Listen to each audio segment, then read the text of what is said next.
Its Denver Broncos are the first team to have clinched an NFL playoff spot in the 90s. The infusion of young talent like standout rookie Bobby Humphrey, combined with the exceptional performance of reliable veterans, has brought winning success and a steady improvement to Denver. For the Los Angeles Raiders, this season has been anything but steady. Mike Shanahan, the Raiders head coach when the season began, but owner Al Davis, unhappy with the team's direction, fired him. Shanahan has returned to Denver, helping with the offense. Today, he's back in L.A., where a Denver victory would deal a severe, perhaps deadly blow to any Raider playoff hopes. NBC Sports presents the National Football League. Today, it's the Denver Broncos versus the Los Angeles Raiders. The City of Angels, bathing in sun and 80 degrees, a 100-degree swing from the frozen East and Midwest. A crowd that'll be the largest of the year in the NFL. Once expected to be around 70, now maybe 85,000 Coliseum fans to see the Raiders and the Broncos in a game that the L.A. Raiders have called their playoff game. Hello, everyone. It is a playoff environment here. Dick Enberg with Bill Walsh. You know the feeling. We're in December. Art Shell, they're excited about him as the head man here. Well, he's brought back tradition, philosophy, and approach, even the symbols of playing the game. They're 4-0 here in the Coliseum, and they've got momentum. Art Shell is unbeaten at home here thus far. Now for Dan Reeves, his team clinches the AFC West, 10-2. Last week, everyone feels they might be in for a letdown. Well, I don't believe so. Dan Reeves is an excellent coach. They've got a great team. But once you've won that division and you have that momentum going for you, you're not about to let down. You carry yourself like a champion. They'll play well. Mike Shanahan, when these two teams played in Denver, was on the sidelines coaching the Raiders. Today he's up in the press box, the quarterback coach for the Broncos, and his impact on John Elway in the passing game has been somewhat dramatic. It's certainly improved. And there's Dan Reeves, the 45-year-old head man for Denver, and the line is forming in that file that would say Coach of the Year for Dan Reeves.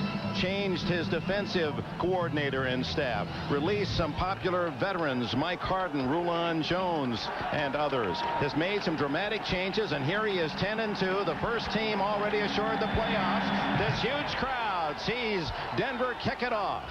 Treadwell down to the 5-yard line.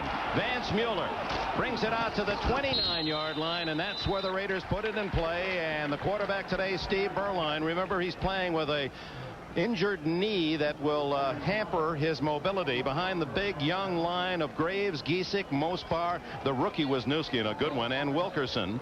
The backfield, the incomparable Bo Jackson and Steve Smith, the blocker, the speed in Willie Gault, the clever running after the catch of Mervyn Fernandez. Mike Dial, the tight end, he goes out when they go to the extra wide receiver, and Mike Alexander comes in. Had his first touchdown pass last week against New England. Berline from just inside the 30 gives to Bo, and he's knocked down after a yard gain by Simon Fletcher, who is having a Pro Bowl year for the Broncos.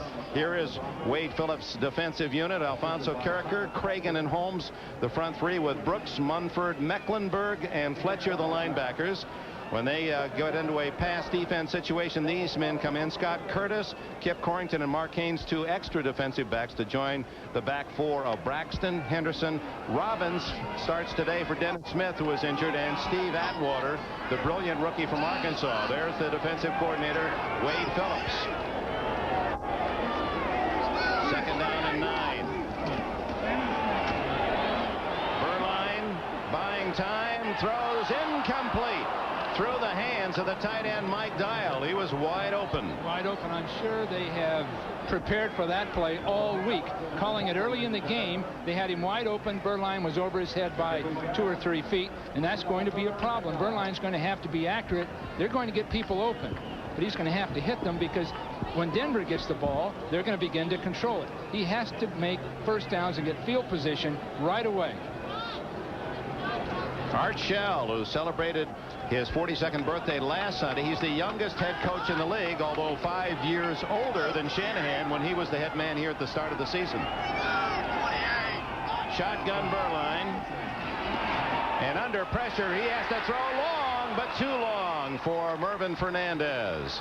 Good pressure coming in on quarterback Berline. Took a big shot, but he got an accurate ball off. We came within inches of completing that thing, and right at the end of the play, you can see he was concentrating downfield all the way, and he gets a hit. Michael Brooks was the man coming in from that left side linebacker position that spoiled the timing, so unable to move the ball on 4th and 9. Here's Jeff Gossett, averaging just under 40 a punt.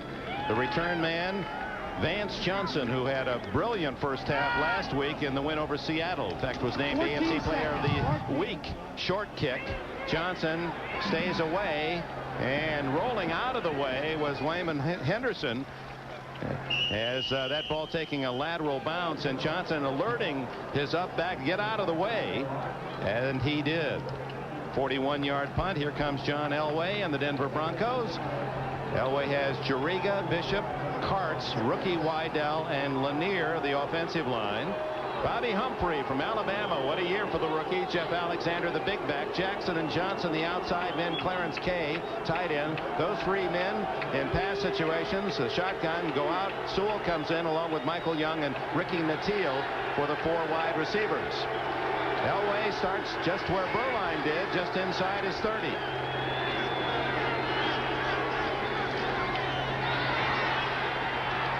He's looking for Johnson. Instead goes underneath to the tight end Mobley, big Orson Mobley, and he's bumped out of bounds near the yardsticks at the 39. Lionel Washington on the corner made the tackle. Front 4 for the Raiders, Howie Long, and he is playing brilliantly. We'll watch him closely today. Golick, Davis, and Townsend complete the front 4.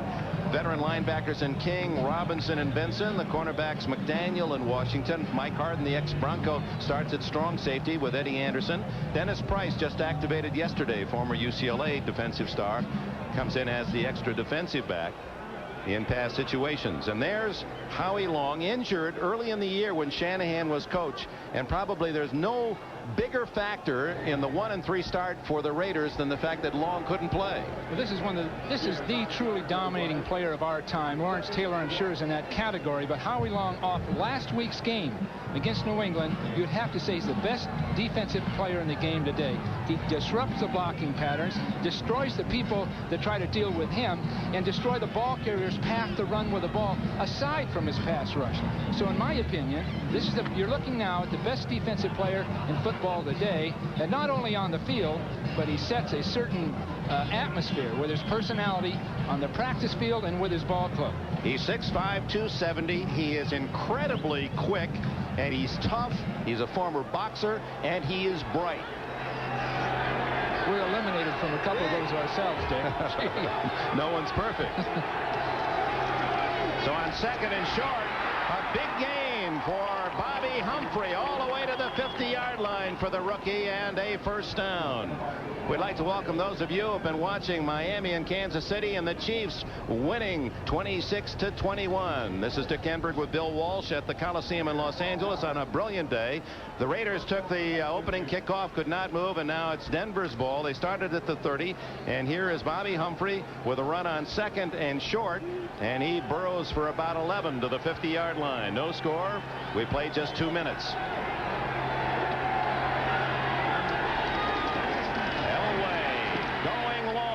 Well covered by Washington, and he intercepts it. Lionel Washington has the ball at the 13-yard line with his 2nd interception of the year. Howie Long was right down the middle on Elway that time, and Elway got it off smoothly, but he couldn't throw it to anyone else. He couldn't do anything else with the ball. Howie's going to come right up inside on Elway, and he had nowhere to go but to throw the ball down the field. Comes up underneath right there. Here he comes, and we've got all kind of heat, and especially with Townsend coming from that other side. And Washington with perfect position on Mark Jackson to take the ball for the Raiders, who start at the 13-yard line. Washington was in great position to jump for the ball. Jackson was still getting there, so it was a throw and Washington. Steve Smith, the former Penn State star, gets about 5 before Carl Mecklenburg and company can make the tackle.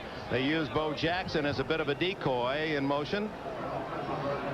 Elway, who has improved his statistics since Shanahan returned as his quarterback coach. He was more interceptions than touchdowns prior to Shanahan's return, and he's in the plus column now. I'd also, Dick, give a lot of comment on that offensive line that Elway's had in protecting him, as well as Shanahan.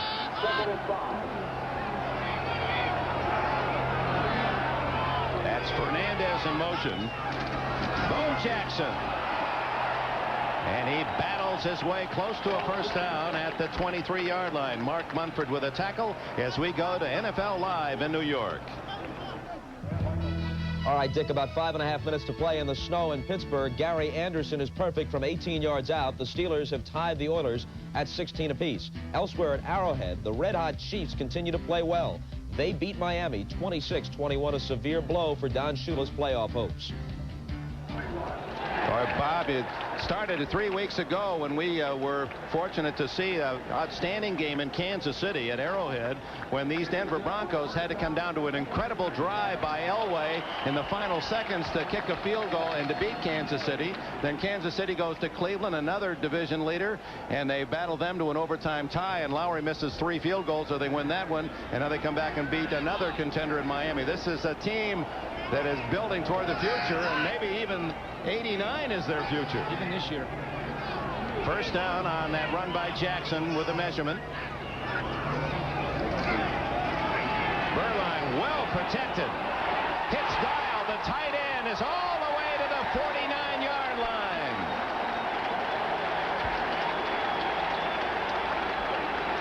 Well, that's what it's going to take. Once they get field position, now Jackson can take over carrying that ball. He had to get out of a hole. It's a great job. There's good protection here also. Just a 3-man rush.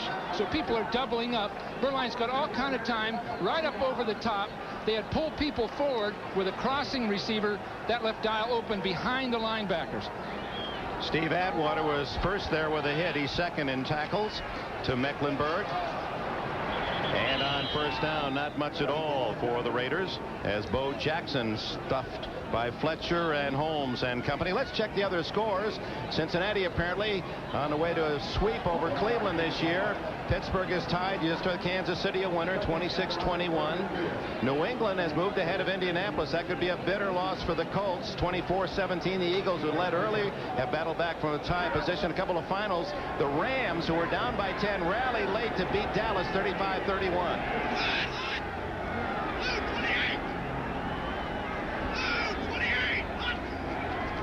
Draw play to Jackson.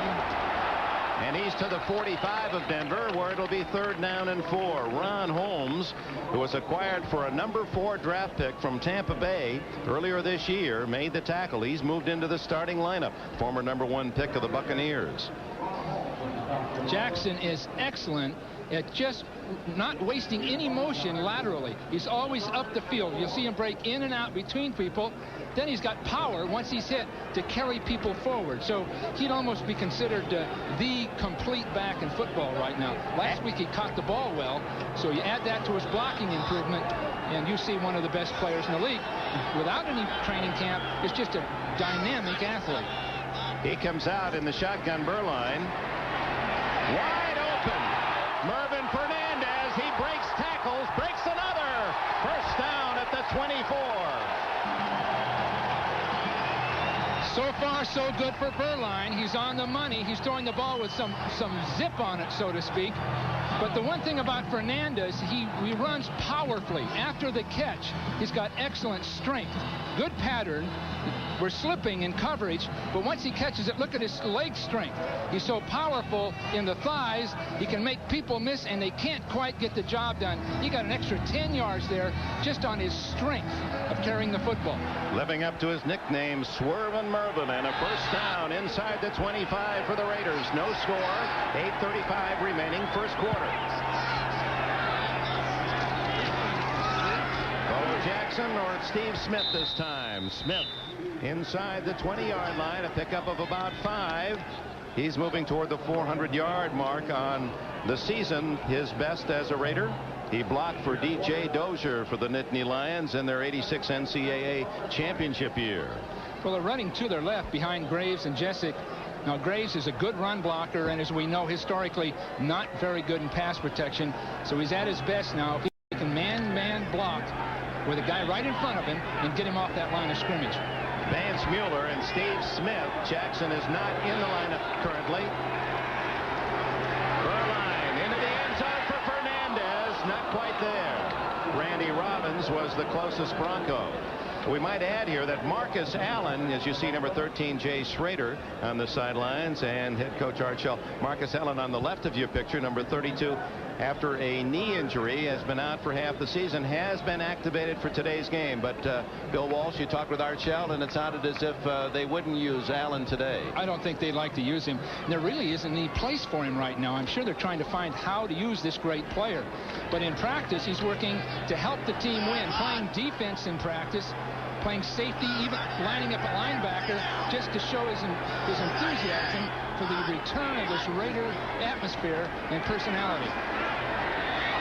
Incomplete through the hands of Steve Smith. It should have been caught. Scott Curtis on the coverage. That would have been a first down. Instead, in comes the field goal unit and Jeff Jaeger, who is 15 for 23 this year. Berline was about a count late on that throw. Smith had it, but then as the ball got there, it traveled a little too far. The defender was able to recover and make a play. Jaeger's longest this year, 40. This one will be 37 yards.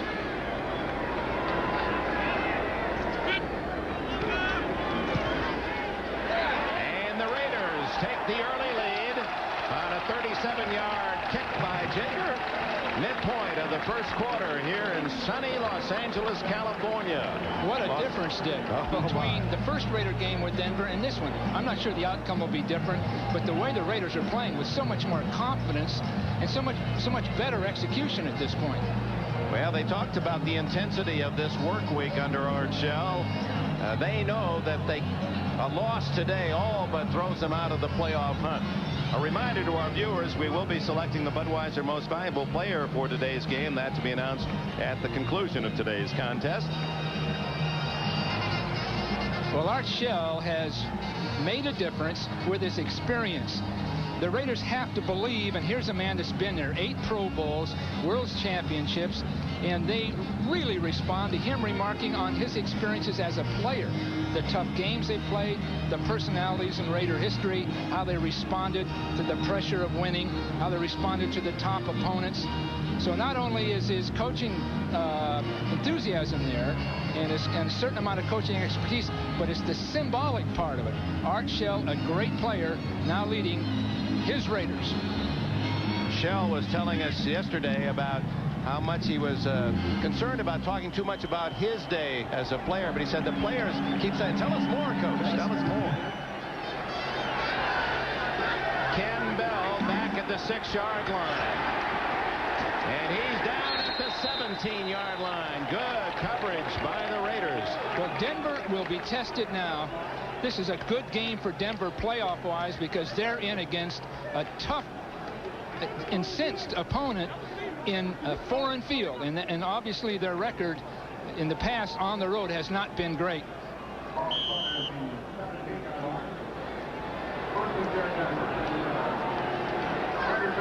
We'd like to welcome those of you who have been watching the New England Patriots as they defeated the Colts 22-16. We're in sunny 80-degree Los Angeles. Dick Enberg and Bill Walsh, the Raiders on a 37-yard field goal by Jeff Jaeger had the lead.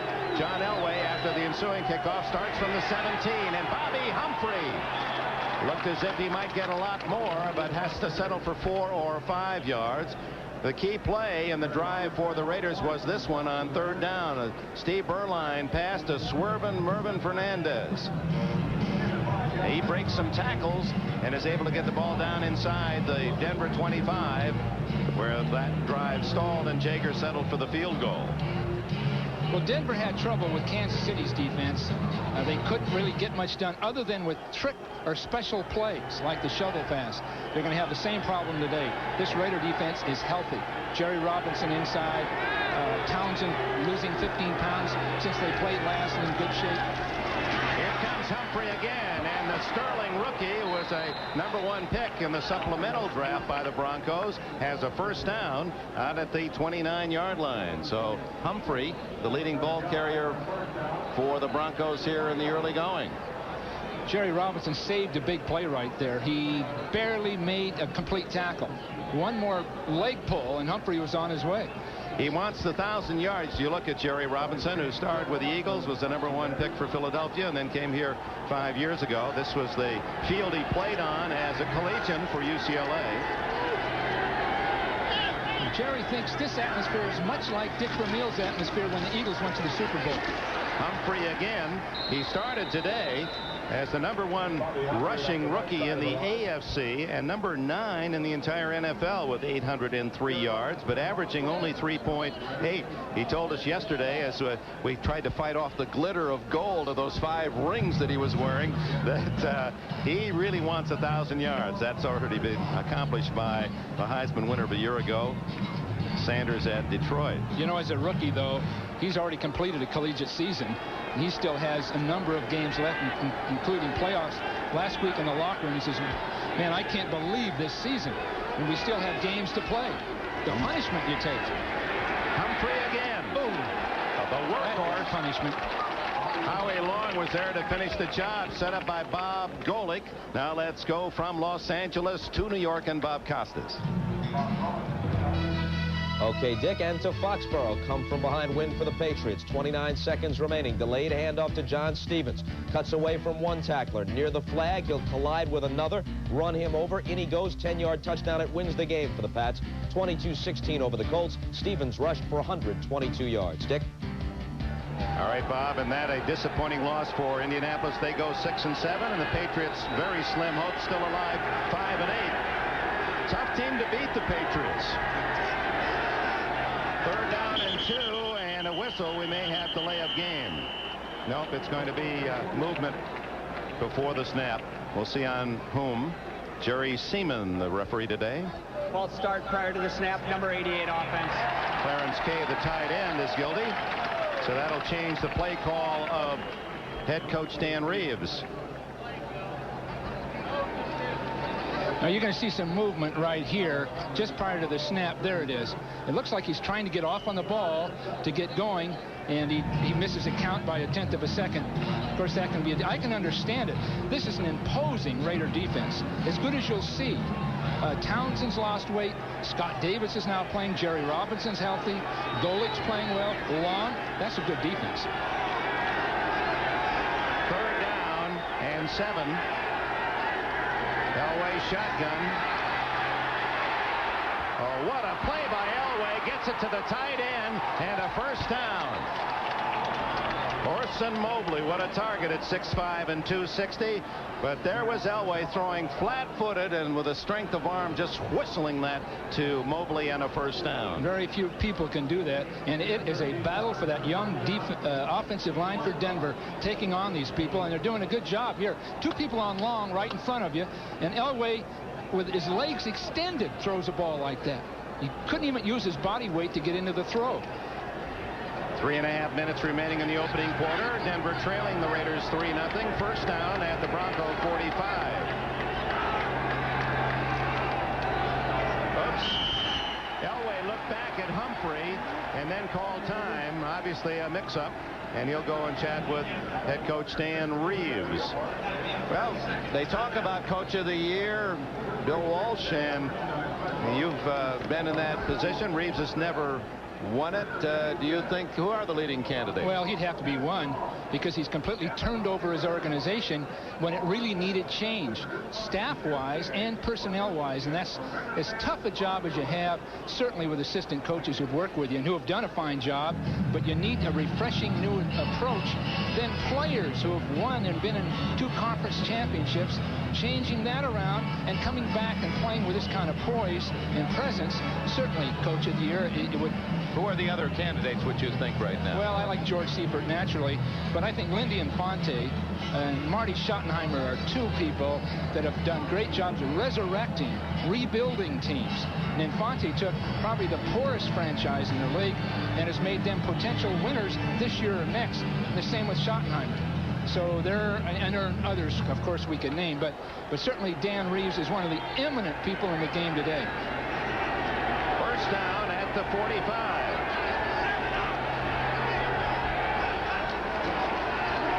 Shovel pass to Humphrey, and Humphrey is into Raider territory with a 6-yard gain before Tom Benson, who is the Raiders' leading tackler, can make the stop.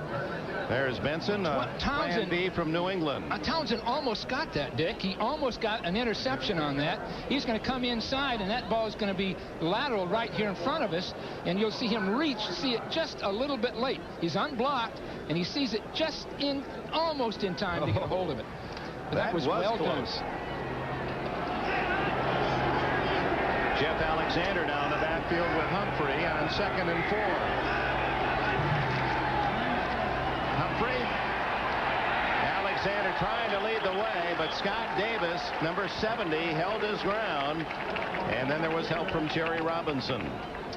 Well, Lyndon King over the tight end just stayed right on the tight end and went right down the line of scrimmage with it. And you'll see excellent job here. Excellent here come down. And Howie Long chasing that behind with people pursuing. And this is a good Denver line. And everybody's determined, but you see people coming down the line right there. They're very, very difficult to handle, and King is right on top of that ball. 3rd down between 3 and 4. There's veteran Lyndon King. Blitz. And it's Elway to Vance Johnson, breaking 1 tackle, and a first down at the 40-yard line. Well, we're looking at greatness there. That Elway play.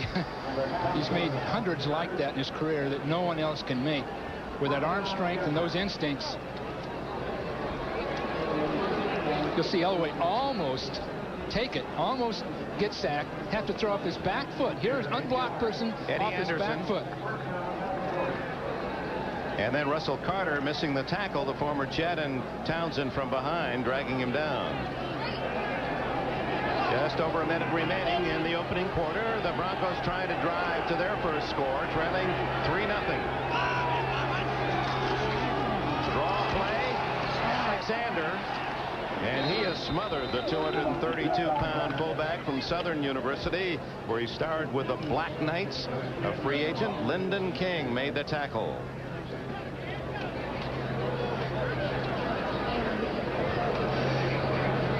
Alexander is a good player. Good balance in that thing. Good balance and run their backs. Dick Enberg with Bill Walsh, and we welcome those of you who have been watching Cincinnati and Cleveland. The Bengals with a shutout win at Cleveland. Here it's 3-0 Raiders on a 37-yard Jaeger field goal. We're in the final minute of the opening quarter, and Elway and the Broncos have it 2nd and 7 at the Raider 37. It appeared the Raiders were offside. Free play for Elway, guns it to Johnson, who is hit immediately at the 30. It appears he has a first down. Terry McDaniel on the left corner made the tackle on an 8-yard play. Well, Elway is having to make plays along the sideline, throwing that ball 30 yards to make 5, but with the strength of his arm, it gets there before the defender does. Offside, defensive left end, penalty decline, first down. Appeared to be Greg Townsend leaning forward. He'll move just an instant, and that does it. But other way, look at Elway throw all the way across the field. The ball gets there before the defender can. Very few people in the league can get it there that quickly and with that kind of carry on the ball. That's a heart in a coach's throat play, isn't it? When you throw that long, wide pass. Some young quarterback sees that and tries it. It's gone the other way. And the end of the opening quarter. The biggest crowd apparently in the NFL this year. Over 80,000 have seen the Raiders take the early lead. 4 years ago, when Acura was introduced, our competitors were a little worried. When we were ranked #1 in customer satisfaction, they said, anyone can win once. But that was just the beginning, because the second year we won again. And now, for the 3rd straight year, Acura has outranked every other automobile in America. So much for the beginner's luck theory. It's a Radio Shack Merry Christmas. Thanks to Radio Shack. Next year we'll be quieter around here. Speakers are half price, so Greg can rock in his room. And there's a $14.88 phone for Tina's private conversations. $8.95 action games for the carpool. Bob keeps busy with the mobile CB, just $79.95. And with a pocket calculator at $88, the savings add up. Thanks, Radio Shack. The Christmas electronics sale, only at Radio Shack, the technology store. Have you ever wondered what a baggage handler might take on vacation? What everyone should take. Samsonite's Glutton for Punishment. Put a luggage cart in a suitcase, and what do you get? Samsonite's Piggyback. It's particularly handy on long trips like the one from your car to the ticket counter. Jorge Paez, boxing's most flamboyant character. But behind the champ's colorful image is an accomplished and dangerous fighter. Lupe Little Guns Gutierrez, with both barrels blazing, courage is the name of his game. The IBF Featherweight Championship live on NBC's Sports World. Not much smog in the air here. Los Angeles, what a day for early December. 80-some degrees. We'd like to welcome those of you, and we're not trying to rub it in Pittsburgh, where you've already suffered a tough loss to Houston, 23-16, but it is a glorious football afternoon here in the West. The Raiders battling for a wild card spot against a team that's already clinched their playoff position. The Broncos, and what a hit in the backfield by Howie Long. There he was again. He's been there all day. This time he got underneath blocks. He tried to pull the guard and tackle, and Howie just followed right behind him, got to the ball before they did. He's so quick off the ball. He comes in behind the pulling guard and tackle to make the stop. Now, a tight end on the backside of that play was asked to cut him off. No way. No way it can be done. Ricky Nattiel, the sprinter wide receiver from Florida, comes into the lineup for Denver.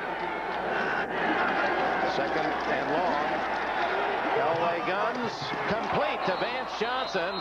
An acrobatic catch at the Raider 25. It'll be short of the first down by about 6. 9 yards for Johnson, who had a big game last week. Well, a big game in the first half against Seattle when he had over 150 yards in receptions, his best ever game in Denver. Well, Johnson and Mark Jackson are both, and Nattiel, all these people are very nimble, quick athletes that once they're clean, they can make people miss. That's one of the great advantages they have. They're great open field runners after the catch. 6 defensive backs for the Raiders.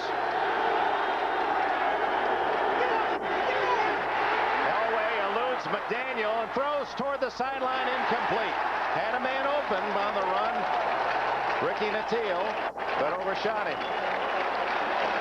But boy, Elway does such a job, and so many quarterbacks don't have that mobility and that pressure coming quickly untouched and nimbly. Elway eluding him. McDonald, Dick, will come from the outside. He appears that he's going to cover one of these receivers, but instead he's going to blitz. And it takes a great athlete. He's unblocked. Elway sees it coming, waits, and then moves. We could talk all day about Elway's ability to hold and avoid as people just about tackle him. Here's David Treadwell, who has missed only 4 of 25. This will be a 42-yard attempt. It's blocked. And the Raiders maintain their 3-0 lead.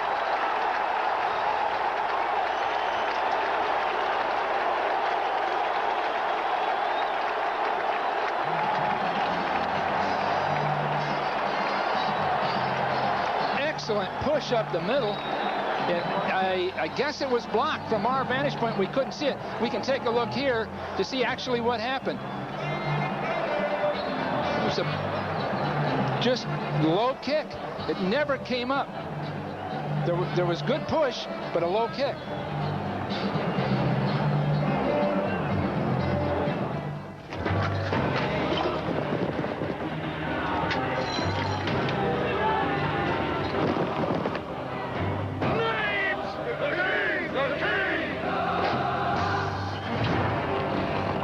I said, put on some steaks and get the Queen a Bud Light. For clean, fresh taste, one light outshines them all. Bud Light. Henry, they're Pop-Tarts. Because everything else is just a light. We asked Mike Schmidt to help us show you why the new half-ton Chevy work truck is better than Ford. With more two-sided galvanized steel, more standard power, and a new Duragrill that's tougher than Ford. The lawyers told me I couldn't hit a Ford like this. Know why? You know why. Nobody's winning like the heartbeat of America. Today's truck is Chevrolet. If you thought you had to give up comfort to get a close shave, Norelco says, think again. Their revolutionary shaving system shaves skin close in a way that's incredibly comfortable. As the hair enters the chamber, the patented lift and cut system lifts each hair and holds it a split second before a blade cuts it, so it's possible to shave skin close without the blades even touching the skin. The lift and cut shaving system from Norelco. We made close comfortable. Kozar. I thought I heard a thump, that old thud-thud, the nightmare for any kicker. And watch number 70, Scott Davis. Well, it actually was blocked. You'll see Scott's hand right there. Block the ball. He just got the edge of it. And then you could tell because the ball started turning in the other direction. So obviously had to be hit. Davis is a big guy, 6'7". So the Raiders maintain their 3-0 lead, and here's Bo Jackson carrying a pile of Broncos for 11 yards. At least the last 5 yards of that was strictly Bo carrying people with him and gaining speed as he did it. You know, in the history of the National Football League, only one man has run for touchdowns of 90 yards or more 2 times. Bo Jackson. It's hard to believe, in all the great runners that have graced this game, Jackson in his short half career has done it twice. Well, he's running with power, and of course the speed will show up if somebody misses a tackle. 6-yard average, that'll work in the Canadian League. Steve Smith for a couple of yards on first down. We're in Los Angeles. Bob Costas is in New York. And the highlight is in Pittsburgh. Here's how the Oilers won the game you mentioned a moment ago, Dick. Lorenzo White over the top for the touchdown. He carried 22 times for 115 yards. Jerry Glanville celebrates a 23-16 victory that puts the Oilers atop the AFC Central. It's tightly bunched. And you see Pittsburgh at 6-7 really would have been in good shape had they won this game, but it slipped away. Dick? All right, Bob, the Oilers at 8-5. Cleveland drops a half game back at 7-5-1, and then Cincinnati right there at 7-6. Fumbled snap, and Berline, who's got it? The Broncos have recovered. It appeared to be Mecklenburg, who's always around the ball. There he is, number 77, Carl Mecklenburg, the 3-time Pro Bowler. As Berline had trouble receiving the snap, and the Broncos get a big exchange. Well, talking to Art Shell before the game, this is what he didn't want. Naturally, turnovers. Denver wins on turnovers. If you look at Denver's offense, their offense is one of the poorer offenses statistically in the league. We come back. It's the Broncos at the 33. Chevy S10 4-wheel drive pickups take on the 4-wheel drive Ford Ranger in off-road power. Chevy charges ahead with the biggest standard engine in its class, the 4.3-liter Vortec V6. 2 more cylinders than Ford's standard engine, 2 more liters than Ford, and 60 more horsepower than Ford. Sure, Chevy has an unfair advantage, but Chevy S10 drivers have known that all along. Nobody's winning like the heartbeat of America. Today's truck is Chevrolet.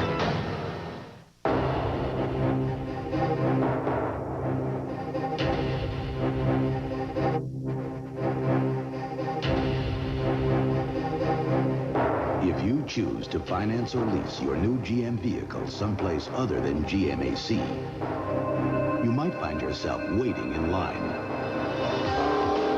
instead of out hugging one. GMAC. Nobody wants to get you into your new GM car or truck faster.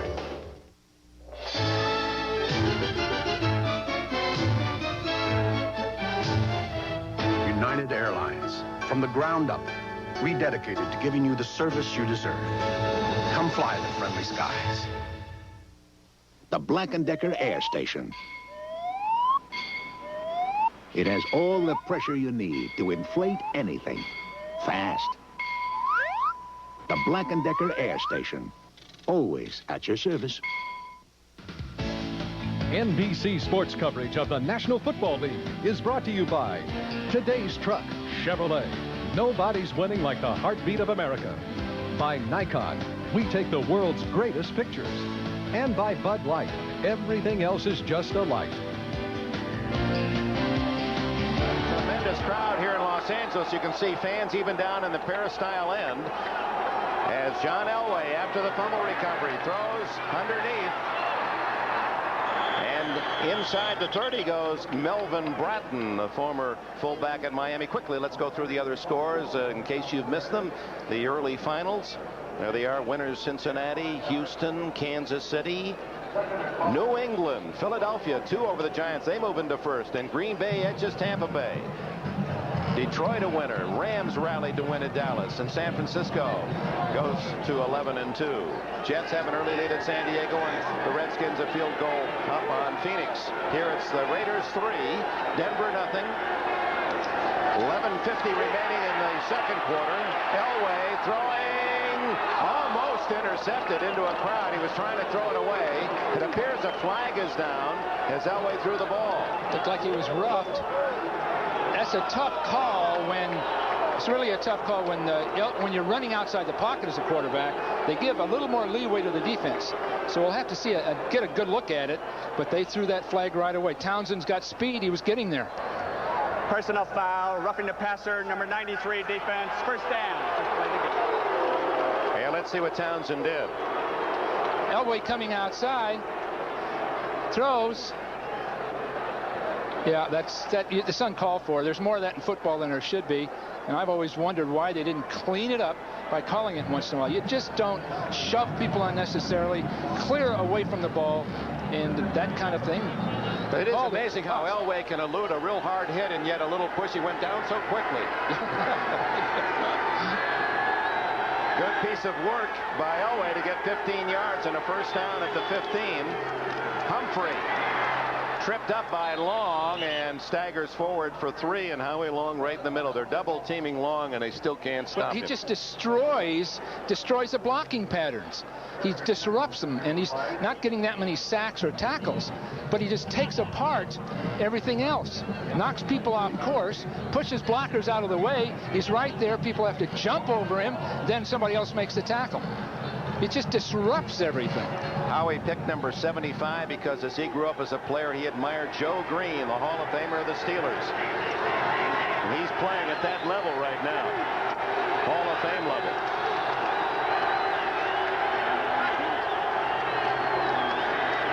Elway. Incomplete. Vance Johnson short hopped him. For a moment, I thought John would run it. He had a lot of room. I'm sure it crossed his mind for an instant. Then he saw Johnson, and he had an easy touchdown. He just flipped the ball and misjudged it because he was running one way and Johnson was running the other way. So they were sort of separating as he threw the ball.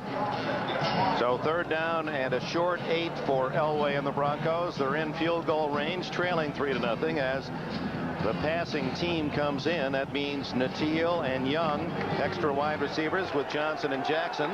And the Raiders counter with extra defensive backs, Dennis Price and Russell Carter. Oops, offside against the Broncos. And that will not be a touchdown as Vance Johnson makes a great catch. But they're going to call it back. It appeared that the man lined up on the left side had jumped prematurely, Orson Mobley.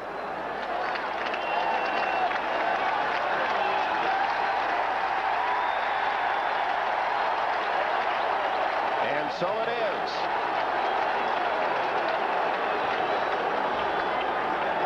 Well, you don't see them make many mistakes, but this is a costly one here. Illegal motion, number 89 offense. Still third down. You can see Reeves saying, know the snap count, and perhaps some other words. You're going to see a movement right here a little bit early, and there's the movement right there. Now, that man's told to watch the ball, not listen to the snap count. He listens for an audible.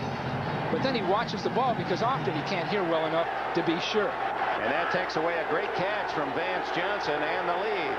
Now 3rd down, 13.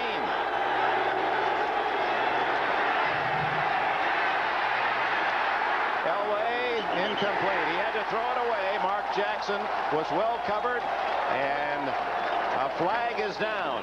That's the problem with holding the ball so long. Elway has so much confidence and poise that he held the ball too long, and finally somebody's caught holding.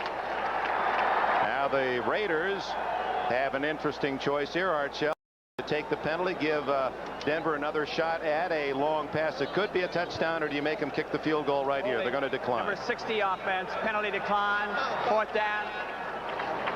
Gerald Ice Truck Perry, who has not practiced this week. He was convicted of solicitation, was Perry, number 60 of the Broncos. And so perhaps not quite in tune with his teammates.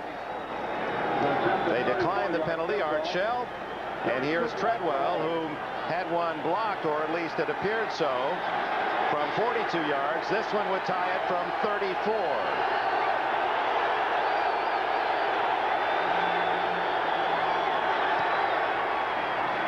And we have a new game. So the fumble recovery by Mecklenburg leads to the tying field goal here in Los Angeles. There are new ways to move you. The Lumina APV takes you to the future today. The Lumina sedan gives you room to grow into tomorrow. And the Lumina Coupe puts you in a new dimension of performance. And each treats you and yours to a host of thoughtful features. Meet the new Lumina family from today's Chevrolet. 3 new ideas for the family that prove nobody's winning like the heartbeat of America. Chevrolet. That's today's Chevrolet.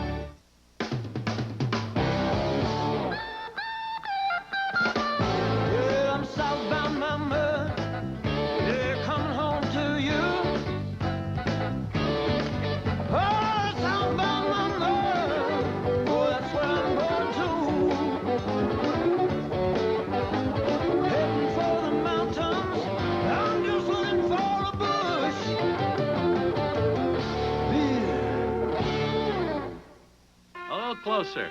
A little closer. Oh, wait. Okay, a little bit more. Just closer. Back.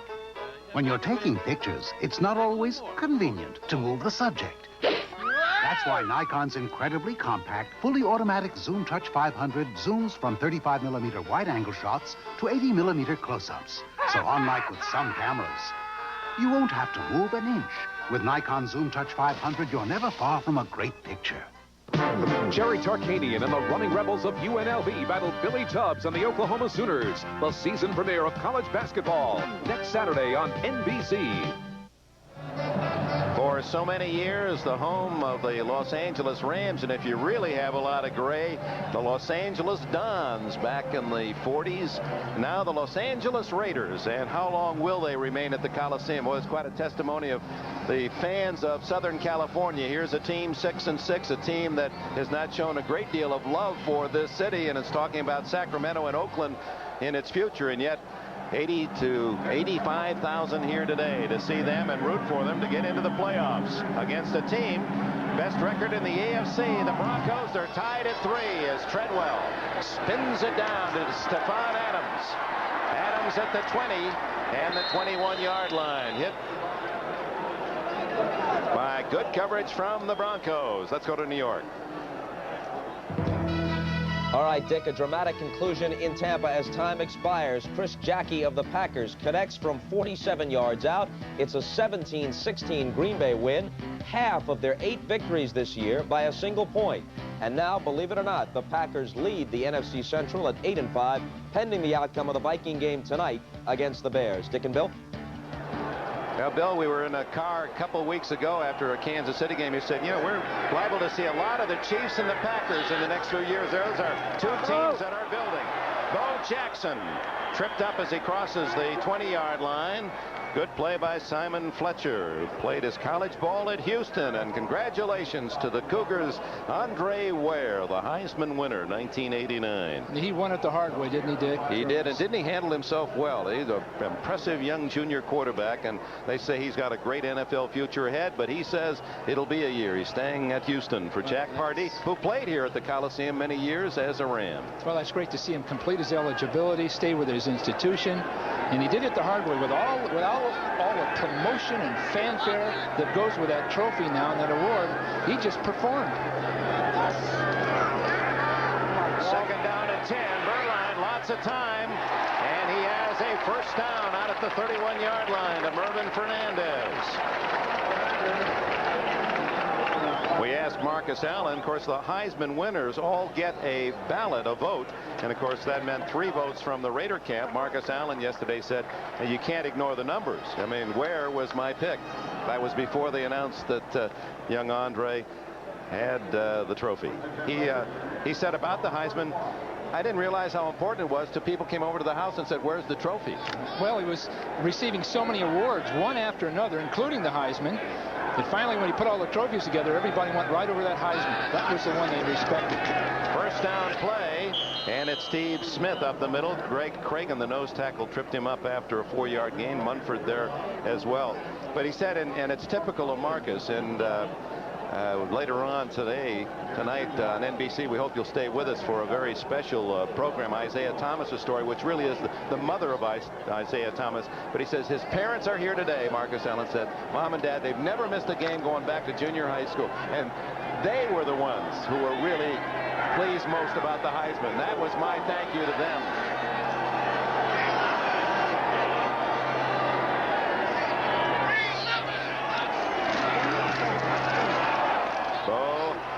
Not much there for Vincent Edward Jackson from Bessemer, Alabama. Carricker and Robbins. And, of course, number 34 is going to draw a crowd all day. You know, this is really, at this point, a very clean, hard-hitting game. Both sides respect each other. You don't see all the acting and the demonstrating. These people are just here to play football. And I think it's a good example for a lot of I saw one bowl game, Dick, this weekend that was really disgusting, the way the athletes were acting on the field. And just watch these people. They're professionals, and they're here to play football. 4 wideouts as Alexander joins the group in a triple left with Fernandez in motion.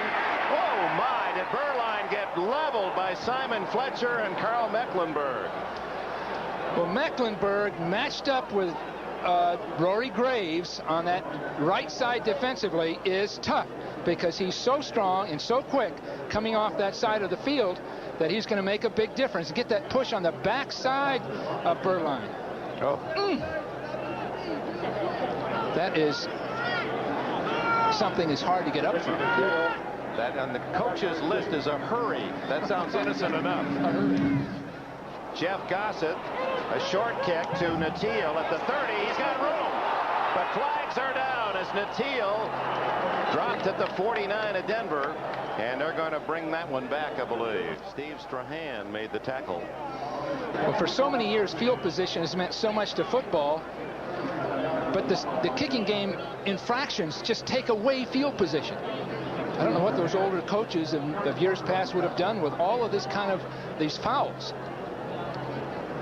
For whatever reason, another official came over and dropped his yellow flag right next to the other, as if to emphasize there's no doubt about it. Or was that a second penalty? Holding against Denver. Well, they got 2 different holding and a push in the back. But that just destroys field position. You almost want to say, don't block anybody. Try to block the punt and fair catch it. I think your percentages would be about the same. Holding, number 95 receiving team, post possession. That penalty will be accepted. We had illegal hands during the return. Number 29 receiving team. That penalty will be declined. First down. Now that is a big penalty. Instead of starting at their 49, Denver instead will open at its 17.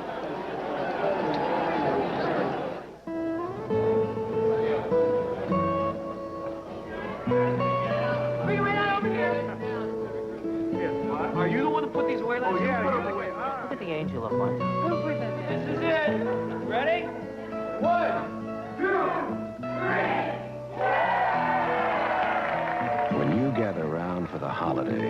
There's no better beer to have around than Michelob. Look for our tree at your store and have a happy holiday. Individuals performing together, listening, arranging, building.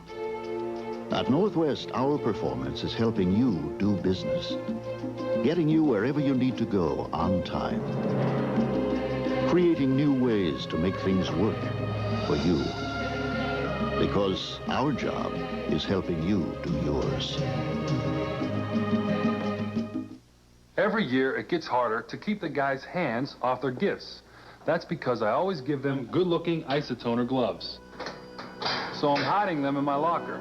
Now they won't be grabbing these comfortable, great-fitting gloves. So take care of the hands that take care of you. But take care where you put the isotoner gloves. And now, Isotoner fans, there's a present for your feet. Isotoner's introducing slippers and socks for men. Catch them at fine stores everywhere. It's tied at 3, and welcome back to Los Angeles, middle of the second quarter. A little bit surprised by Dan Reeves' remarks before. Out of character, wasn't it? He said, I don't like them. I don't like the Raiders. Never have. He was in a bad mood that day, I'm sure of that. But I understand that the Raiders have taken a lot of pride in their accomplishments and made sure everybody knows what they've done in the recent 15 or 18 years. And Dan says, well, with all of that, they keep picking different years to make themselves the top franchise of all time. So I understand it. Were you ever really upset to had a team that you didn't like? Well, it might have been the Broncos. We couldn't beat them. Denver starts from the 17. A play-action pass with Humphrey throwing out of bounds. Mark Jackson over there. Terry McDaniel on the coverage, but the ball was uncatchable. Well, the Raiders call themselves the team not of the decade but of the decades, and I don't like that. You didn't like this when you saw the Raider helmet being so big and those other little ones, Green Bay, because these little midget helmets.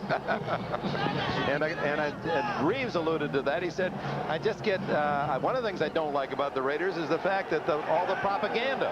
What propaganda? You can't see anything around the Coliseum, can you? No, not at all. No signs.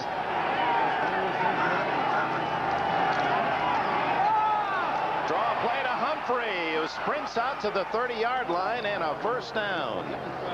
He's had a good first half. Humphrey's up over half 100, I believe, or close to it. No, 42 yards now for Bobby.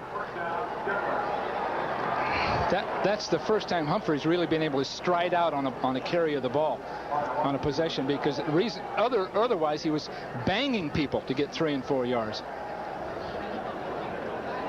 3 times this season, over 100 yards. You have to go back to one of the greats in Bronco history, Otis Armstrong. There you see one of many signs. Literally over 100 signs that reminds you commitment to excellence is the Raiders theme. Underneath, Sammy Winder, the veteran from southern Mississippi, who picks up about 9 yards. And even in the pre-game warm-ups, fans would look up at the scoreboard and be reminded that since Al Davis took over in '63, the Raiders have the best winning record of any professional franchise. But today, the Broncos want to win it, get momentum, and win their first Super Bowl after having been there 3 times previously. And 2 very disappointing defeats, overwhelming losses by Dan Reeves' coach teams. Steve Sewell is in there. So is the Raiders' Bob Golick. Golick shooting through, the veteran nose tackle who played with the Browns for many years, a native of Cleveland. He said, I asked him yesterday, this is a can't-miss character someplace in television after his career. I asked him about, as you watch him make this hit on Winder for a loss, if he had never seen Bo Jackson play in person until Jackson joined the team in the middle of this year.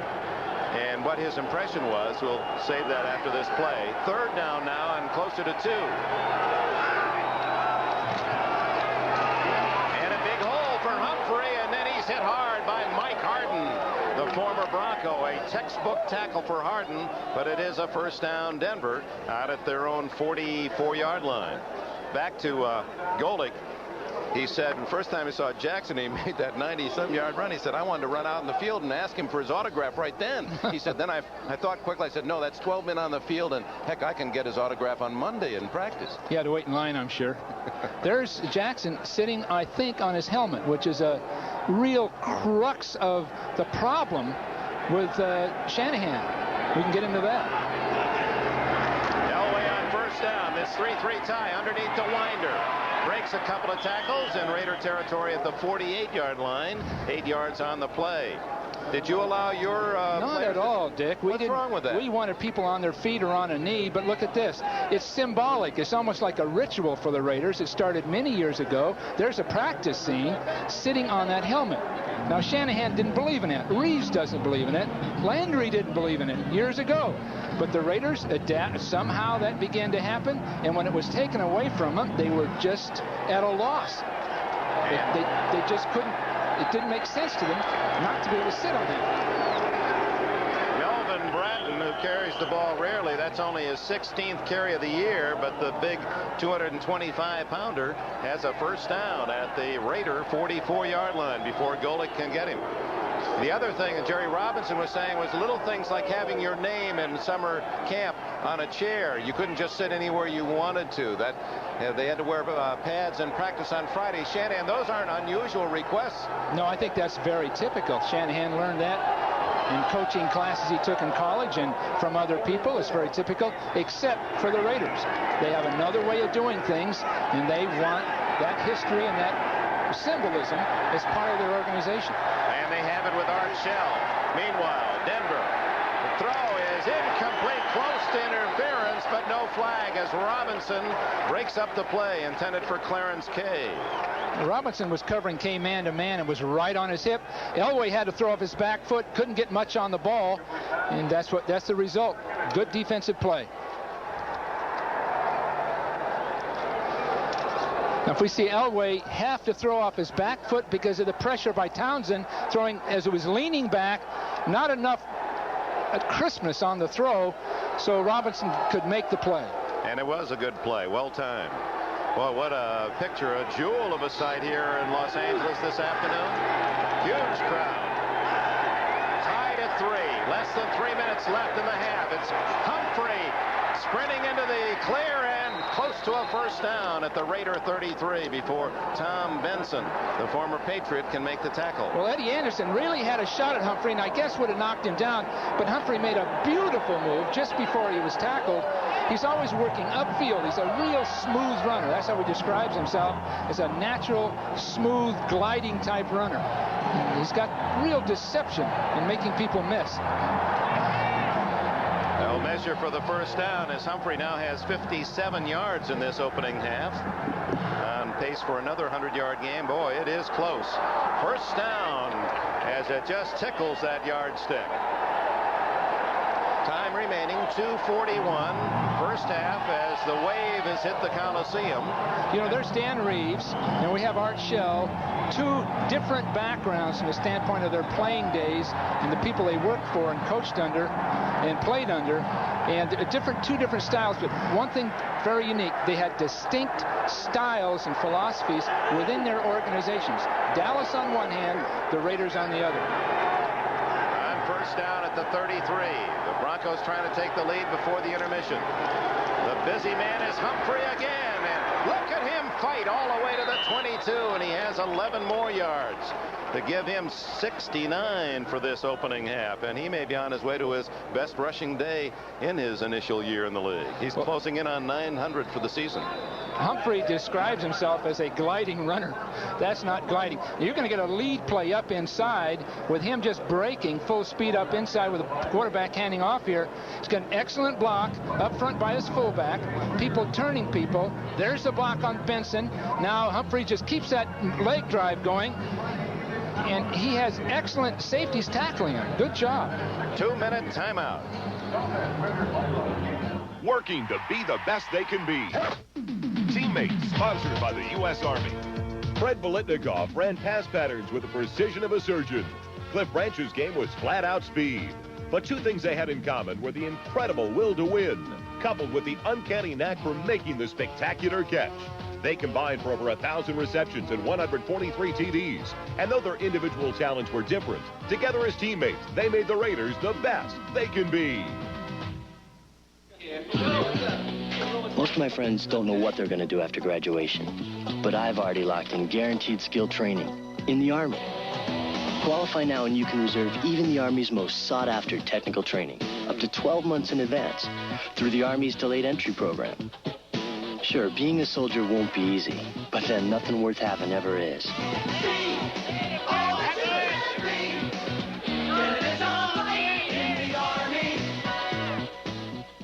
Don't worry, they're gonna love you. Staying cool, trying to impress, making points when you put it to the test, for showing what's inside of you, winning their hearts, for coming through this sports for you. Here it comes. Cold and crisp, clean and refreshing. The one and only taste of the king of beers. This sports for you. Welcome back to Los Angeles. 2 minutes to go. First down, Denver, and a 3-all tie. Opening half. And it's Humphrey again. And Humphrey to the 20-yard line and then rejected. Piloting the MetLife blimp for today's game is Captain Joe Whalen from Hot Springs, Arkansas. 194-foot-long MetLife blimp based in Kissimmee, Florida. And Kissimmee, you too. Wonder how long it takes to fly it here from Florida. Must have breakfast, dinner, lunch, whatever. Had a chance to fly on. Or maybe they drop in on a motel or something. Yeah. But you know, Humphrey talks about himself as a Marcus Allen clone. He thoroughly respects Allen and his style and believes he would like to play the same kind of football.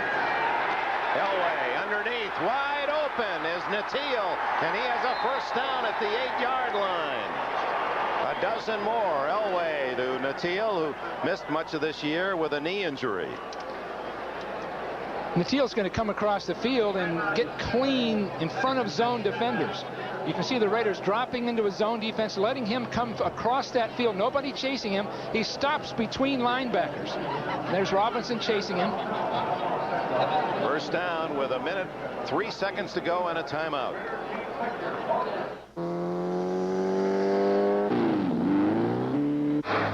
This isn't an ad for a car company. This is an ad for Zenith's 35-inch digital television with premium stereo and the incredible experience of Dolby surround sound. When you have a Zenith television like this, you want to hurry home. Zenith. Quality. It's 32 degrees. And Jan Trumpeter is learning all about her antifreeze. The hard way. Why is this happening to me? Don't push your luck. Guarantee it with advanced formula Prestone. The product. The proving grounds. The results. STP gas treatment is the edge. Mr. Scrooge loves the new stuffing in the 5-piece holiday meal deal from Kentucky Fried Chicken for only $4.99. We brought the 10-piece holiday meal for only $9.99. You have money up there? Get the 5 or 10-piece holiday meal deal. The Black & Decker Workmate.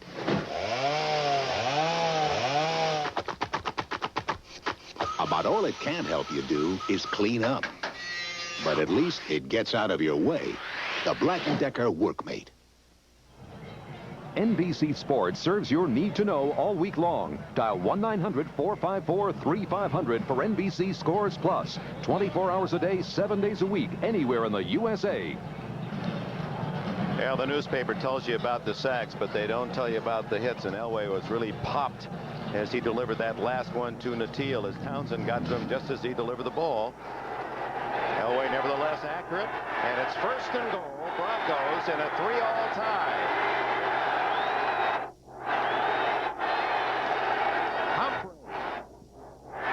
They try to cross up the Raider defense with a run, and Humphrey's been successful all day. Bob Golick in on that play.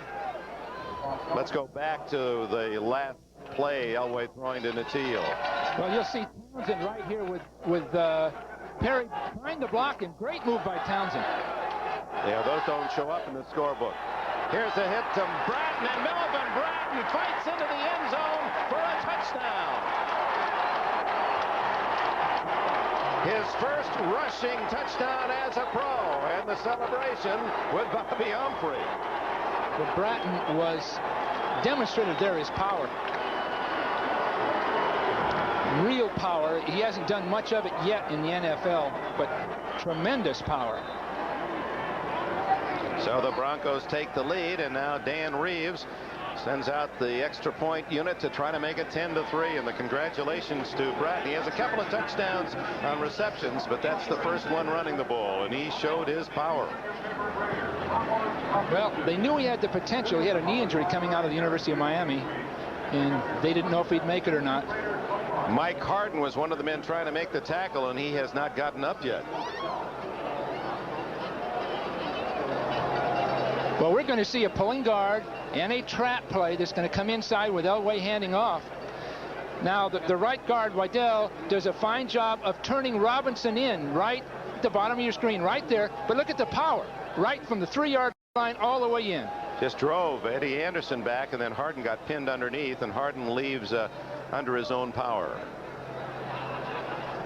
Melvin Bratton, he was picked in the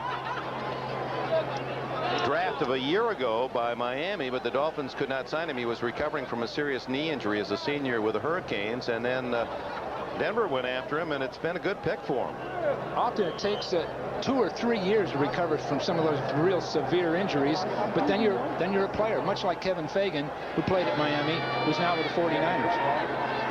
Here's Treadwell to tack on the extra point. So timeout. The Raiders will have 37 seconds before the end of the half. They now trail 10-3. Liberty Mutual Insurance presents Legends of the Game. He played for the 49ers for 17 years, completing nearly 2,500 passes for over 30,000 yards and more than 200 TDs. Twice he led San Francisco to the NFL championship game, and in 1970 was Player of the Year. Who was this legend? Liberty Mutual presents the automobile accident that never happened, because we continually work to prevent auto accidents and injuries. In helping to pioneer safety belts, Liberty Mutual Insurance helped make driving safer for everyone. Caring for people is why America believes in liberty.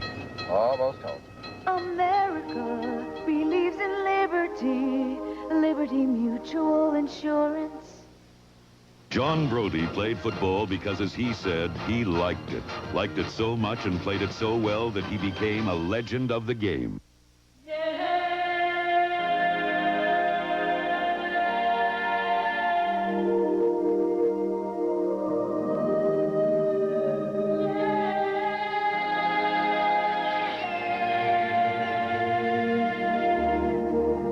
Life's full of simple pleasures, like the comfort of Levi's jeans. Or had you forgotten? New Year's Day, come home to the best in college football and a game that will determine the national championship. The top-ranked Colorado Buffaloes take on Lou Holtz and the Fighting Irish of Notre Dame. Plus, the beauty and pageantry of the Federal Express Orange Bowl halftime. New Year's Day, the best bowls are on NBC. Quite a drive by the Broncos, 82 yards, 54 of the yards consumed on runs by Bobby Humphrey, and Melvin Bratton gets the icing, a 5-yard touchdown plunge, and it's 10-3 Denver as the AFC Western champions and the best record in the American Conference showing their medal today against a team that must win to stay in the playoff hunt. Here comes Vance Mueller. Plenty of speed, but he's caught from behind. Good play by Bruce Klosterman. Let's check the other scores. There's the finals and a big win for the Bengals. They're now trailing Houston first in the AFC Central. Kansas City alive, 6-6-1. New England spoiling the Colts' hopes. Philadelphia now in first place in the NFC East. Green Bay, a team on the come. Detroit, another win. Upsets New Orleans. The Rams really struggled to beat Dallas. San Francisco breezes along like Denver, the best record in the NFC. The Jets have a 7-0 lead, and Washington and Phoenix are tied at 10. Only 30 seconds left in the half. Bo Jackson breaking a tackle. Boy, he just shredded Steve Atwater as if the rookie was water. And Atwater is 220 pounds, and he just, when Atwater came up, I can't believe it. I didn't even slow him down. Well, his pads are low and his knees are high. There isn't anything to grab. And the Raiders are not going to grab at any wild chance. They're going to let the clock run out. And that, to the disappointment of this big crowd in Los Angeles, the end of the first half. A defensive half of football with the only touchdown drive, a long one engineered by John Elway, using the talents of his rookie running back Bobby Humphrey. And the Broncos, coming in 10-2, have a lead of 10-3 thanks to that young talent. And the Raiders now are going to have to get serious. They're 6-6. They need a win to entertain high hopes for the playoffs. Stay with us. All the scores and highlights coming up. Well, what did he say? He said, Kirkwood, you're smart, you're aggressive, you're brilliant, creative, aggressive, brilliant. He said all that, did he? well, something to that effect. Come on. What else? Stock, sign-on bonus, company car. Of course, I'm going to turn it down. The job? The car. The Legends sedan from Acura. #1 in customer satisfaction. 3 years in a row.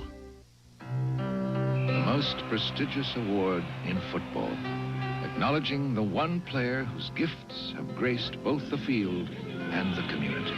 An award won only by the likes of Unitas, Lanier, Dawson, and Theismann. Players whose civic awareness made them community leaders as well as football legends. It's the Travelers NFL Man of the Year. It was truly a great honor to be chosen as the most valuable player in Super Bowl 23. But I have come to know that there are a lot of people who are the most valuable players in their community. Here in San Francisco, there's a critical need for professional daycare services. And for all of you who give to the United Way, you are the MVPs, the most valuable people in San Francisco. The United Way, it brings out the best in all of us. This message furnished by the National Football League. NBC sports coverage of the National Football League is brought to you by Acura. Experience an Acura, the most satisfying automobile in America 3 years in a row. The second stingiest defense in the NFL, the Broncos holding the Raiders to 3. We'll be back with halftime activities after this special report from NBC News. Now here's Tom Brokaw.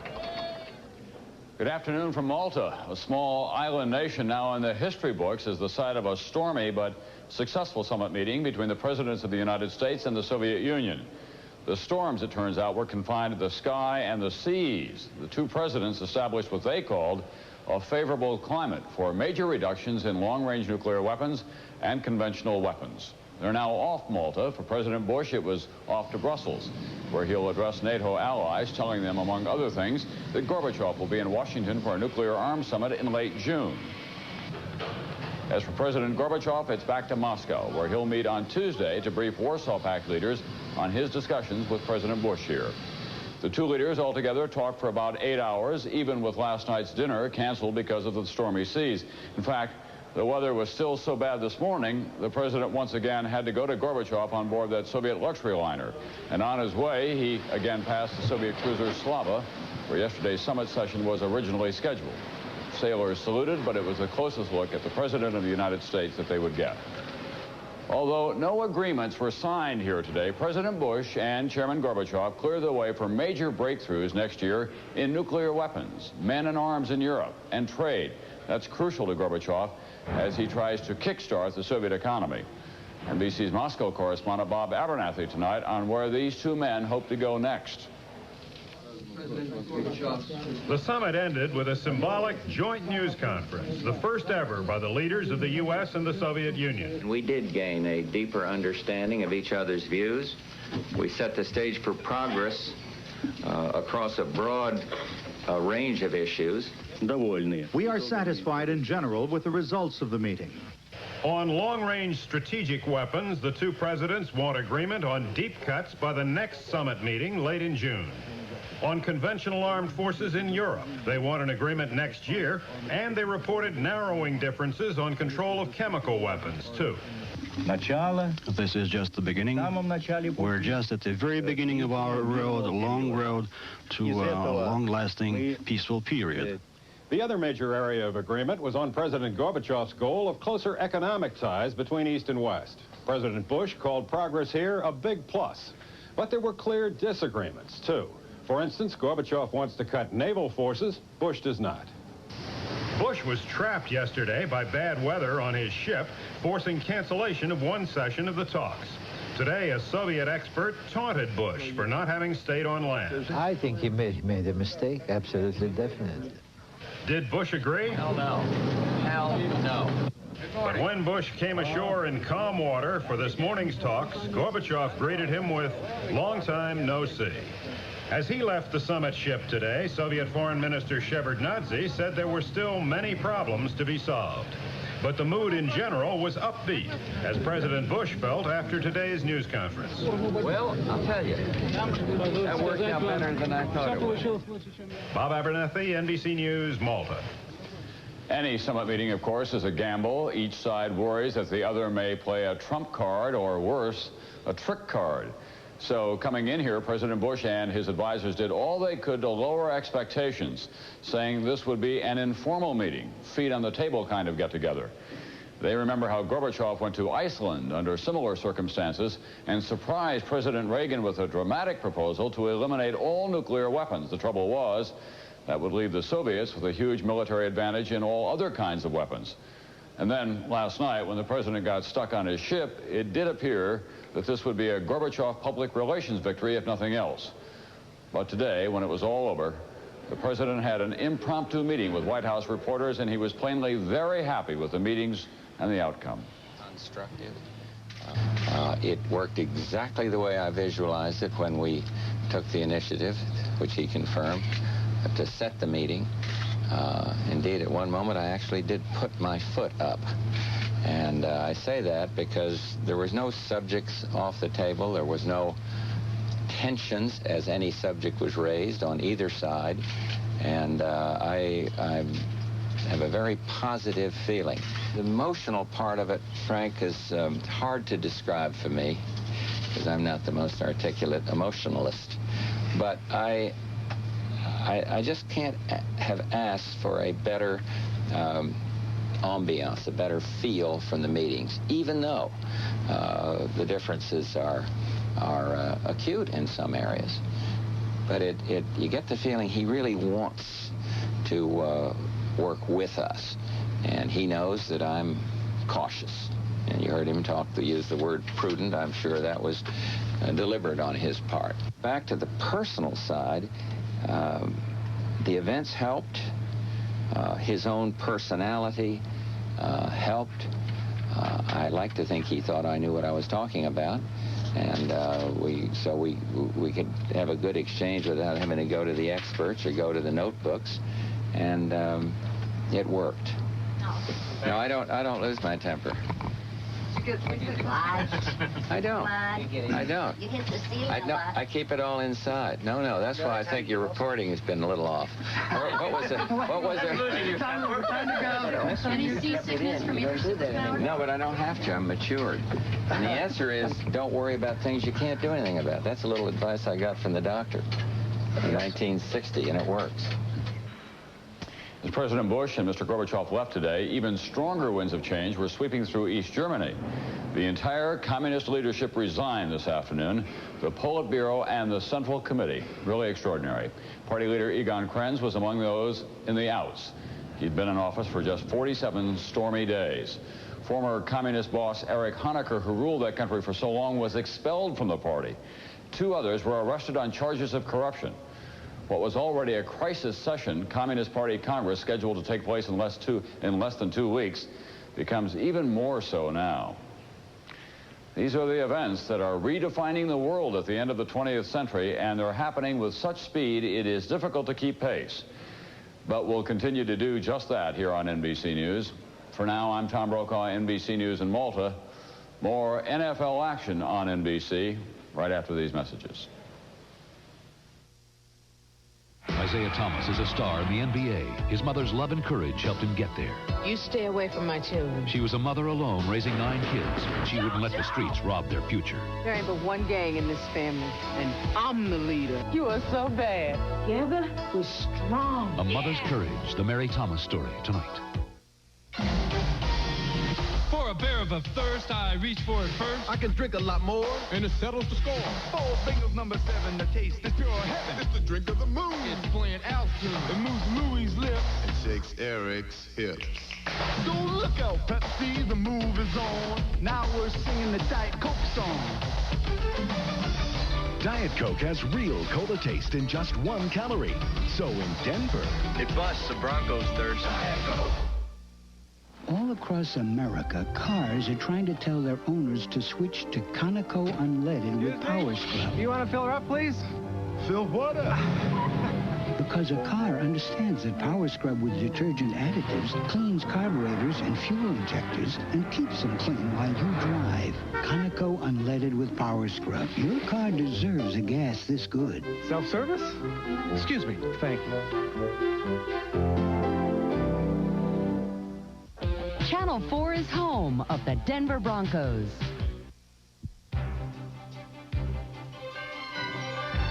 The News 4 halftime update is brought to you by U.S. West Cellular. What you're really buying is time. Phillips 66 gasoline. Pump up to super clean premium unleaded gasoline. And Remax. Take a step above the crowd. Hi, everybody, and welcome to this News 4 halftime update. I'm Jim Beneman. And I'm Kathy Walsh. Here's what's happening. Experts say a pack of dogs shouldn't be blamed for the death of 7 pronghorn antelope at the Denver Zoo. The pronghorn were killed early yesterday. As many as a dozen dogs apparently slipped into the zoo and attacked the herd. Zoo officials say the animals were literally slaughtered. But animal experts say the dogs were following basic instincts. They say even tame family dogs turn mean in a group. Zoo officials still aren't sure how the dogs got into the zoo. Colorado law enforcement officials are worried they might lose an effective tool against drunk drivers. The Colorado Supreme Court is expected to rule on the constitutionality of sobriety checkpoints. The court has accepted 2 cases challenging the checkpoints. Checkpoint opponents argue that they ignore the presumption of innocence, but many State Patrol officers say they remain the best way to stop drunk drivers. We'll take a break and return with a quick look at weather and sports.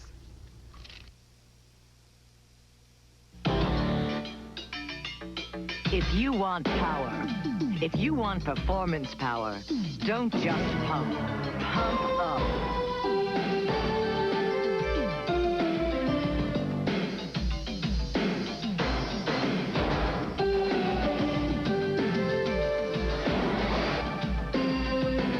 Pump up to Super Clean Premium. Performance power from Phillips 66. Wouldn't it be nice if you could actually buy time? You have banker's hours. Try leisure time, 3rd floor. Well, you really can buy time. I'm desperate. Panic time, lower level. Extra working time with mobile phone service from U.S. West Cellular. I've been waiting for an hour. Oh, I'm sorry. How long have you been waiting? Can I help you? Wish I had an hour to kill. Mobile phone service. What you're really buying is time. U.S. West Cellular. Making the most of your time. You know that original Taco Bell taco for just 59 cents? Well, that ain't all. Now they got tostadas for 59 cents. Bringing you burritos for 59 cents. Pintos and cheese for 59 cents. And soft shell tacos too. Make a run for the border. Right now, get unlimited Pepsi refills free at Taco Bell. Marty is here, almost as nice in Denver as it is out at the Coliseum. You betcha. Tomorrow's going to be a great day, high in the mid to upper 60s, mostly sunny. Beautiful. Kathy and Les. Your turn. All right, I'll take it. Dave Parker goes from the World Series champ Oakland A's to the Milwaukee Brewers. He was a free agent. And Andre Ware, the young man from the University of Houston who won the Heisman Trophy yesterday, he will be back for his senior year. Okay, Les, thank you. See you after the game.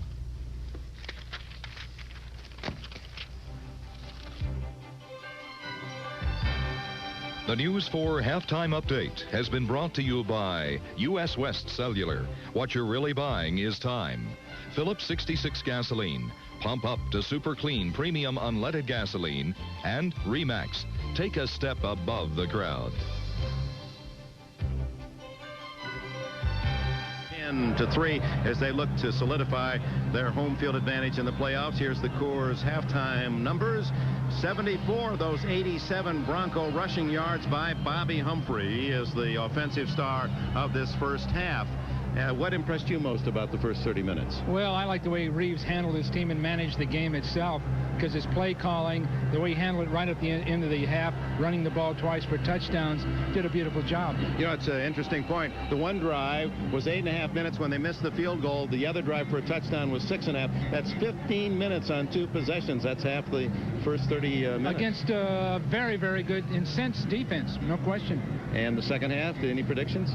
Same thing. The Raiders are going to have to make a big play with Bo Jackson. And we'll have that second half kickoff for you from Los Angeles right after these words from your local station. It took New York's notorious murder. We certainly see no evidence to support a homicide charge. To give a lawyer back his courage. Got a murder case? I have no idea. Unraveling a mystery for the world to witness. Daniel J. Travanti. Probably going to be impossible to convince anybody of the truth. Based on the murder case that shocked a nation. Howard Beach, Monday. Panasonic introduces the Switch Hitter, a camcorder that makes it easy to grab great videos because it's so easy to hold. The Panasonic Switch Hitter lets you shoot with either hand or either eye. It can adjust to almost any circumstance. So to catch great videos, grab the Switch Hitter, the camcorder that adjusts to you. Action! From Panasonic, just slightly ahead of our time. Again and again, KG Menswear keeps you coming back. He's back for Levi's Dockers. Comfortable 100% cotton 12 pants, now value priced at $27.99. He's back for Levi's Action Slacks. They're machine washable and always good looking. Value priced from $24.99. KG keeps you coming back again and again and again and again. KG Menswear. Great clothes for everything you do.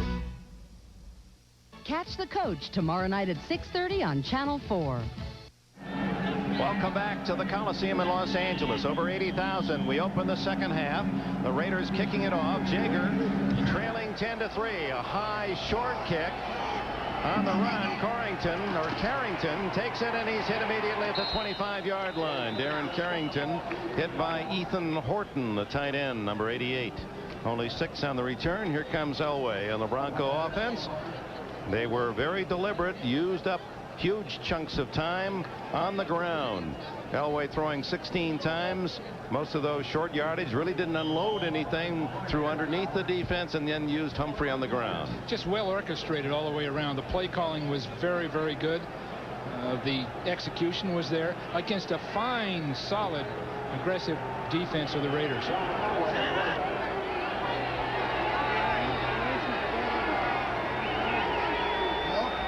Mobley in motion as they come out with 2 tight ends and give to Humphrey. Nice bit of ad-libbing by Humphrey. There was nothing off tackle, so he cut it outside and gains around 7 before Terry Robinson and Lyndon King tackle him. You know, Dick, as he runs, it is much reminiscent of Marcus Allen. It really is. He runs a little bit lower than Marcus, and he's maybe a little faster. Marcus had still has a great knack for making people totally miss him. But Humphrey's idol was Marcus, and he's emulated him, and he's going to probably have a career much like Marcus, a truly great football player. Humphrey said after the game up in Denver, he made it a point to go over and introduce himself to Marcus, and Marcus said, "I know who you are." 2nd and 4. Humphrey again. Ooh, you could hear the contact, and it sounded like a Howie Long tackle. Townsend was in there as well. Humphrey pushed Howie. Not smart. Howie is probably getting a little frustrated. They need points. Well, we talked to Humphrey about the fact that, does he talk back? He said, I hear a lot of stuff from defensive players. And we said, well, do you talk back to him? He said, only to the small ones. That time he took on a big one. But between Townsend and the rest of them, Scott Davis and Golick and Long, that is a great front four. But the Broncos are just dissecting them. Just dissecting them. 3rd and 3.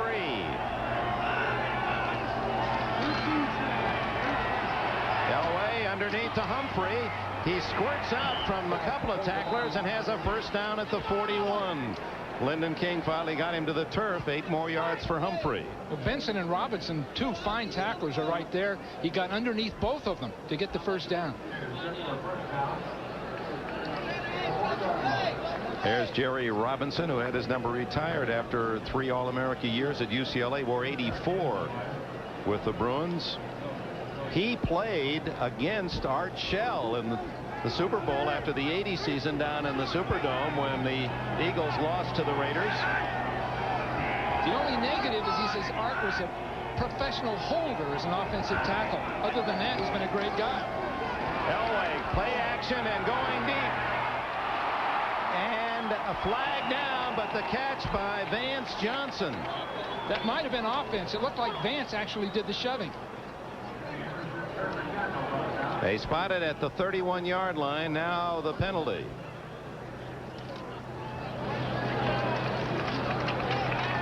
About halfway down the field, it looked like Vance Johnson shoved to get clear.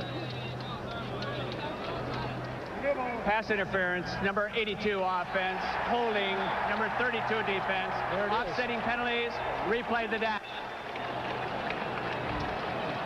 It was right in front of Dan Reeves, and obviously he didn't concur.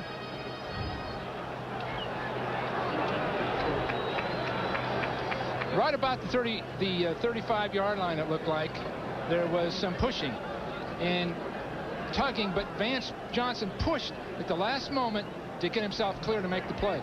They both were pushing, but you see the last action, and that was against Johnson. Well, Vance Johnson denied nearly a 30-yard gain. He had a touchdown taken away on an offside call against his teammate Mobley earlier in the first half.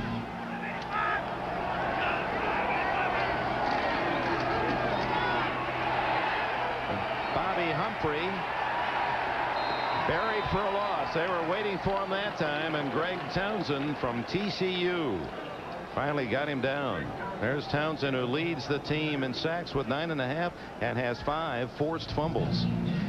Townsend is, here he is right here. You know, you'll see him coming up the field and just dominating that side of the line of scrimmage and then pursuing outside. Townsend's lost, what, Dick, 15 pounds since we saw him last. Oh, at least. What a difference. First time I saw him, I didn't even recognize him. I guess he came from camp and into camp real heavy, but now he's in shape. On vacation, he fell in love with a special Jamaican roll, some pastry. He said he couldn't get enough of them. Couldn't stay clear of it. He was over 270. Elway into the flat to Humphrey, and they're going to call in the grasp, apparently. No play. Howie Long getting to Elway. One great star after another. Or it might have been Scott Davis in there as well, number 70.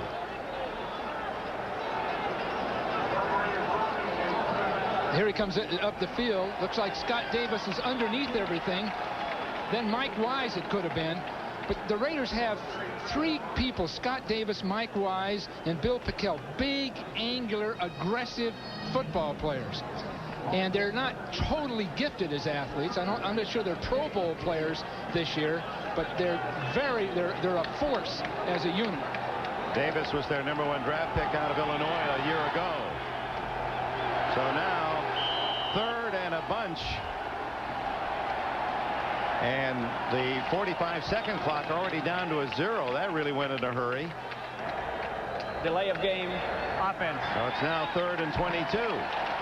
as they'll move the ball back to the 27-yard line. Well, the key here will be to get part of that back. Don't necessarily expect it, but if you can get 10 yards, it's 10 yards of field position, and they really need that against these Raiders, because the Raiders aren't moving the ball out effectively. They just need to keep the Raiders on their side of the 50, on the Raiders' side. For that, Reeves is battling here in Los Angeles. There's no doubt but what he wants is win.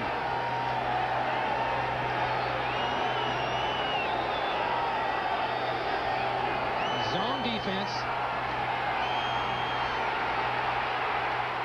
Elway caught by Long and then throw it wide. There's no penalty on the play, and he was not in the control of Long, but Howie was harassing again.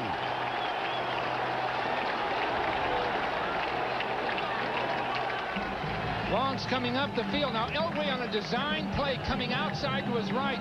Long just uses that tremendous power, controls his man, comes off a block, and makes a play. Now Doug Weidel is being given an education today. Dan Reeves thinks Weidel is an excellent young prospect, but he's in against one of the great all-time defensive linemen. Horan is punting for the first time in the game, and oh my, just gets it away. Partially blocked, I believe, and the Raiders will have it at the 43-yard line, and the crowd loves it.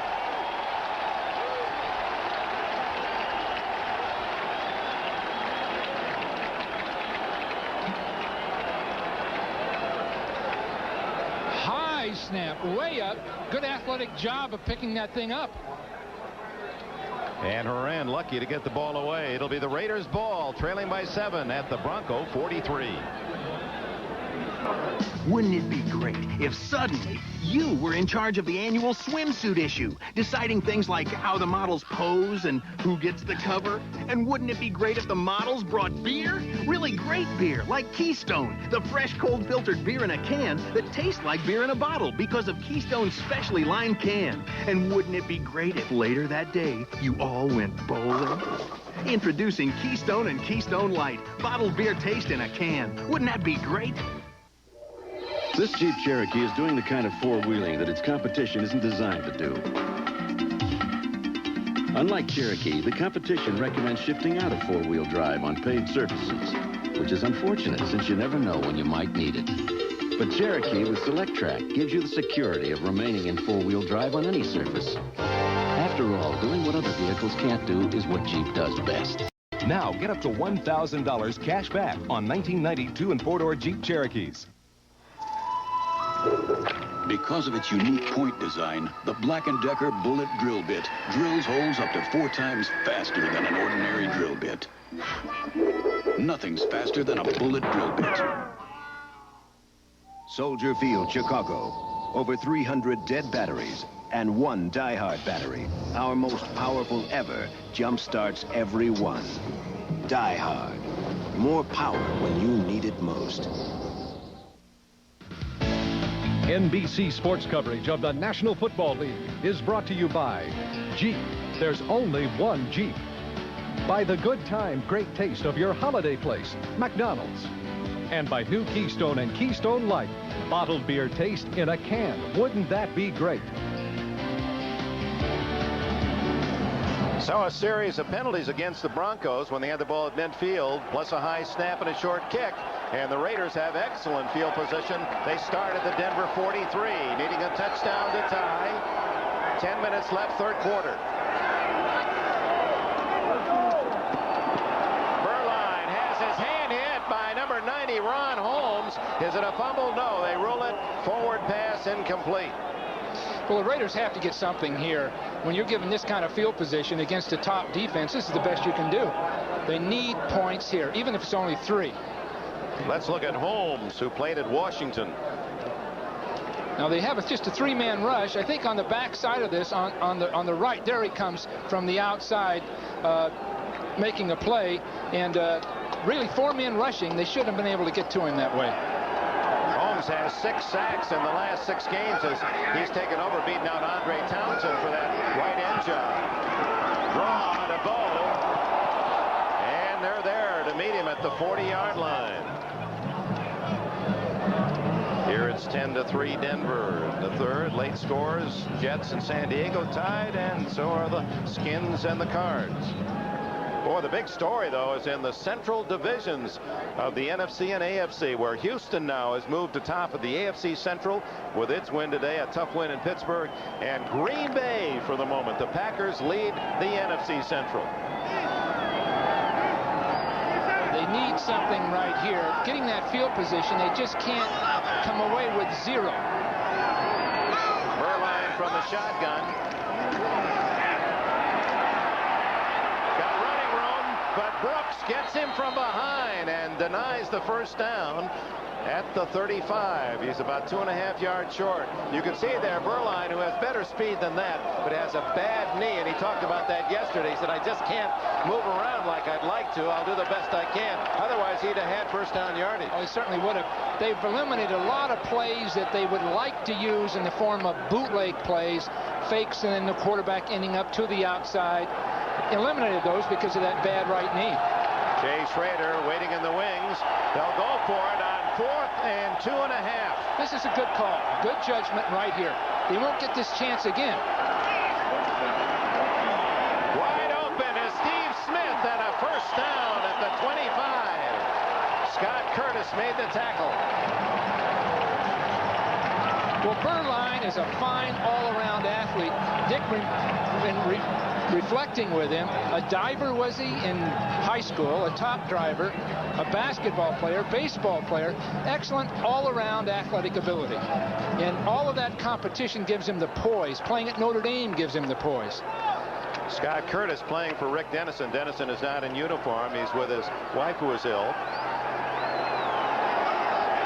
So first down the Raiders as they convert on 4th and 2.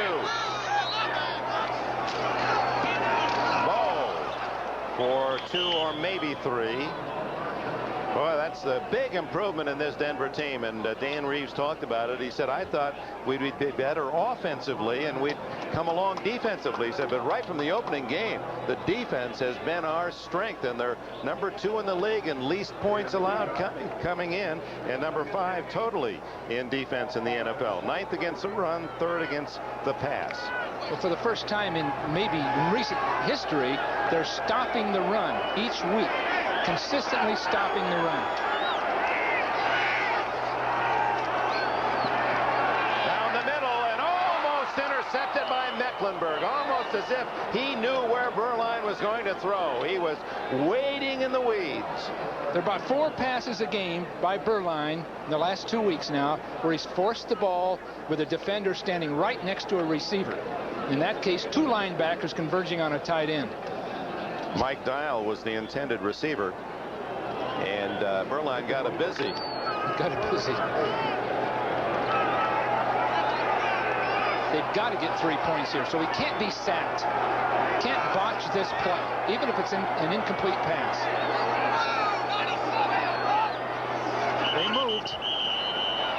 That's going to make it tougher. Let's see against whom. It appeared to be against the offense.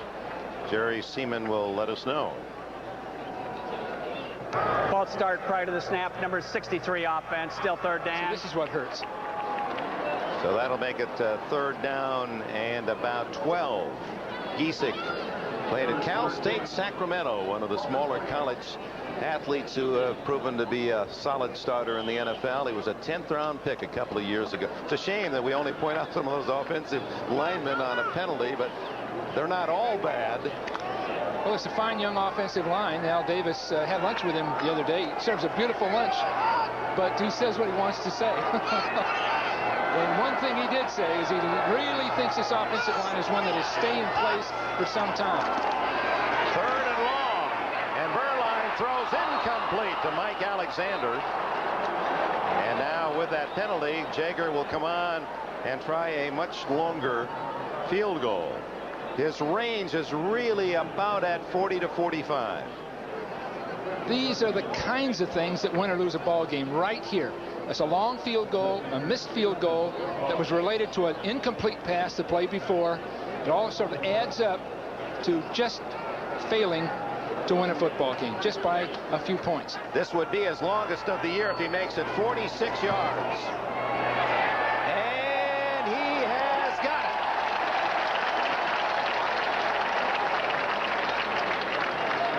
So Jeff Jaeger, the former Cleveland Brown, has 37 and 46-yard field goals today, and the Denver lead is cut to 10-6.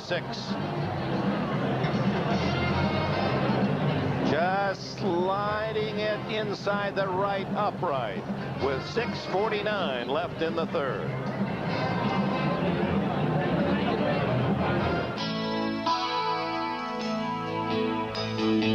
It's the right beer now. But not now. It's the right beer now. But definitely not now. Coors Light. It's the right beer now. And absolutely positively not now. No way. Come on, Jimmy. Let me get your cab.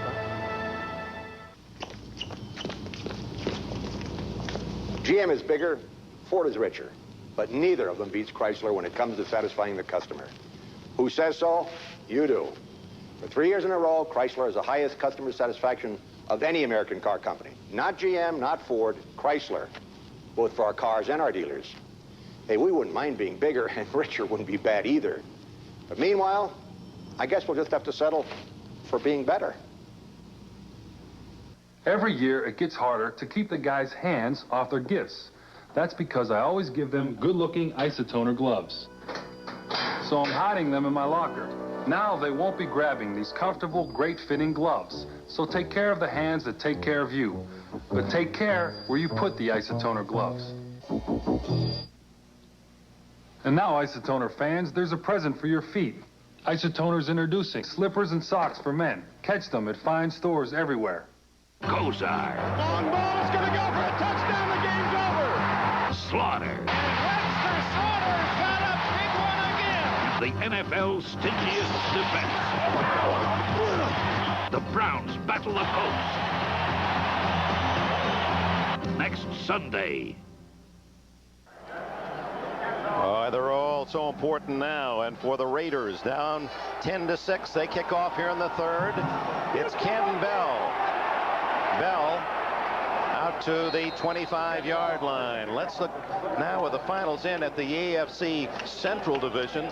Houston, with a tough win today against the Steelers, is now in first place. The Browns in a bit of a slump now, a half game back, and Cincinnati with 2 wins over Cleveland at 7-6.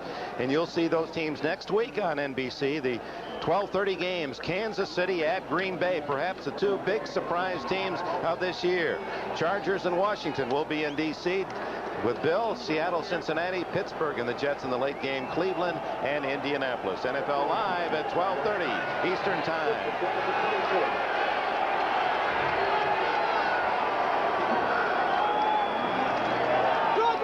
Draw play to Humphrey, gets outside, and then shows his power as he bowls out to the 33, a gain of 9 before Mike Harden, who's back in the game for the Raiders, can get him down. Time and time again, Humphrey starts inside on a design play inside and then turns and bounces out. Watch, he'll go up inside. He's supposed to go right there. He sees a linebacker unblocked and skids to the outside, then up in between people. He's done it over and over. Those people on the edges of the Raider defense have to hold the line, hold their ground, and wait for him to come to him.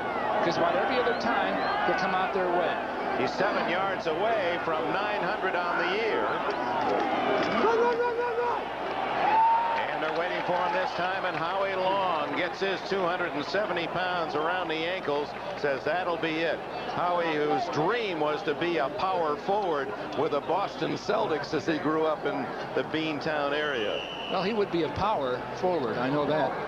Look at him fight through the crowd to get to the ball. Well, Wydell is getting the test of his life. Wydell is trying to handle Howie too high. You've got to go underneath him if you have any chance to block him. Come to think of it, he is a power forward. He's just a power straightforward. Different league. I know you were talking about how slender you are, Bill. You got that 30-inch waist. One thigh for Howie Long is 30 inches. One thigh. Well, I'll just put a few inches on my waist and we'll find out. See it. Long. His dad gets a lot of his size from his dad, who was a 6'8" truck driver, and makes him all the more frightening. He sleepwalks, so he has trouble finding roommates on the road. It's 3rd and inches. And Humphrey again. And it appears he got enough to the 35. But boy, that's some pretty tough short yardage defense. Lionel Washington up to support that defensive line. But from where they've spotted the ball, that appears to be enough for a new series of downs. But they will measure to make it official.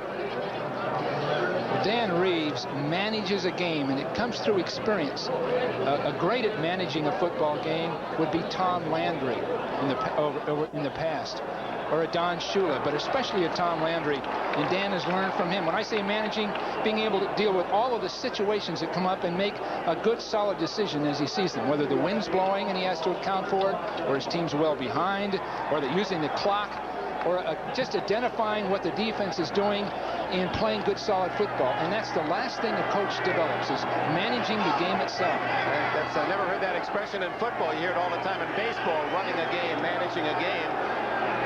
But it's no different in this sport. You have to be thinking ahead.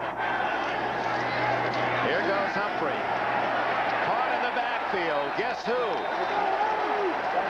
Howie Long is clearly the best man in the game today on defense. And there are others, we could argue, some defensive backs, or Ronnie Lott, people like that. But this man just destroys things up and down the line of scrimmage. And he not only takes on the ball carrier, but he destroys the blocking pattern. So if other people are blocking another Raider defender, Howie can take their legs out from under them. He just clears the game out. I didn't think he'd play this well again, Dick. I thought maybe his best days were behind him. This is as good as he's ever played. 29 years of age, 5 times a Pro Bowler. 2nd and 11. Screen to Humphrey. Good blocking. And he has a first down out to the 47-yard line, as Elway had to throw around a rush from Greg Townsend. Well, the middle screen has been a favorite years ago with Dallas and Staubach throwing it. But now Denver is taken up and just calling at the right time. And what you're going to see is these linemen will temporarily block, then just give a little bit of ground as Elway gives a lot himself. Then the ball is going to be screened to the inside. You see them just give a little ground. There's the throw, and there are the blockers. And Humphrey does the rest. First down at the 46. Big Orson Mobley in motion. Elway to the sidelines for short yardage. And that ball got to Vance Johnson just in time before Terry McDaniel met him with a tackle. So the gain allowing forward progress about 5 yards. Well, again, Elway rifling a ball to the sideline for just a 5-yard gain, but that's 5 yards. It's not an incomplete pass, and this is what he's able to do. So far today, I'm really impressed with Denver's methodical approach to taking this great defense apart, and they've just managed to get their first downs to control the clock and the ball. 2:40 remaining in the 3rd quarter. Denver 10, the Raiders 6.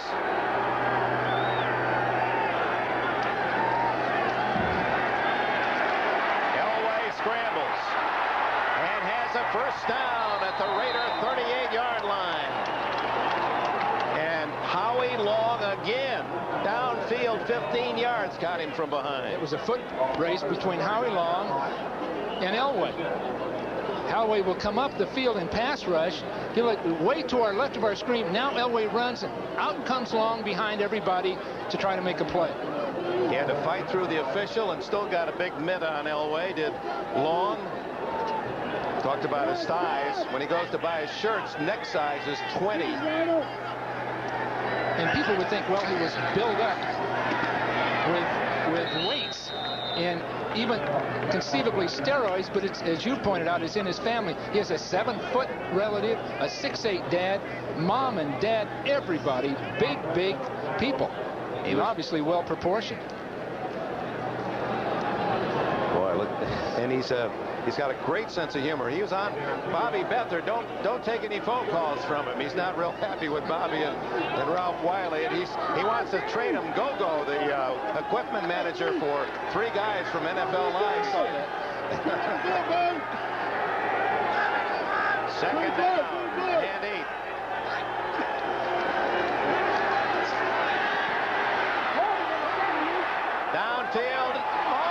almost intercepted, intended for Humphrey, and thrown a little too long, and diving in was Eddie Anderson, who leads the Raiders in interceptions with 5.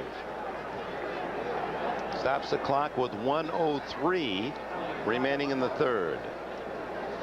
Well, Art Shell has brought this intensity back to the Raiders in a philosophy and an approach to the game through his experiences. You know, Jerry Robinson reminded us the players call him E.F. Hutton. He's very quiet. Everybody stops and listens. Illegal contact, number 36 defense, first down. So the penalty of 5 yards, but a first down against Terry McDaniel, the 24-year-old cornerback from Saginaw, Michigan. Now we're going to have a tribute. My mother happens to live up in that area. I had a radio job at WSAM in Saginaw way back before World War I. And she's going to like the show at 7 o'clock Eastern Time tonight about the mother of Isaiah Thomas. Hope you'll stay. Give you a little more information about that. Down the middle. Oh, my. Almost a one-handed catch by Clarence Kay. And Elway again tastes the thrust of that rush from the Raider defensive line.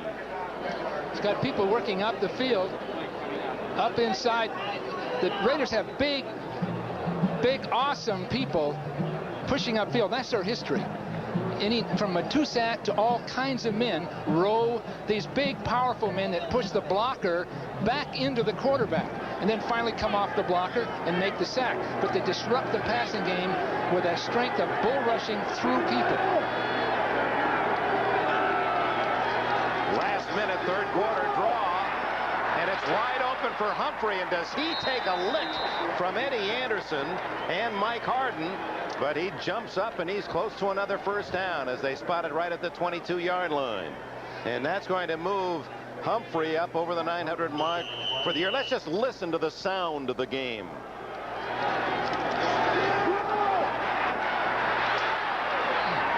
Heard that. Well, the Raiders are jumping into an even defense. That means the center's uncovered. Golick moves over a guard, and that's their pass rush defense. And when they're in it, Denver's running the ball and splitting those pass rushers. It's happened 4 or 5 times today. You see those big plays by Humphrey when the Raiders shift into an even front and pass rush. And Mike Shanahan, knowing that that has been a Raider system while he was coaching here, and apparently they're still using it, and the Raiders taking it, or the Broncos taking advantage with the audibles. Now give that to me again. If Golick is over the center, they're going to play run. They're playing run right now. You see if Golick backed off the center, and he's reading the guards in the center. Humphrey already over 100 yards, but doesn't get anything there as Lyndon King infiltrates, and Eddie Anderson came up from the secondary. The even defense, Golick playing off the ball, is basically a run defense. You'll see Golick here off the ball. These people are going to read the blockers all across the front, then pursue laterally, and that's just what you'll get out of them on this play. Reading the blocker, and along the line of scrimmage, here they come. With Long coming first, excellent support from the outside. And Howie Long punctuating another play with that great tackle.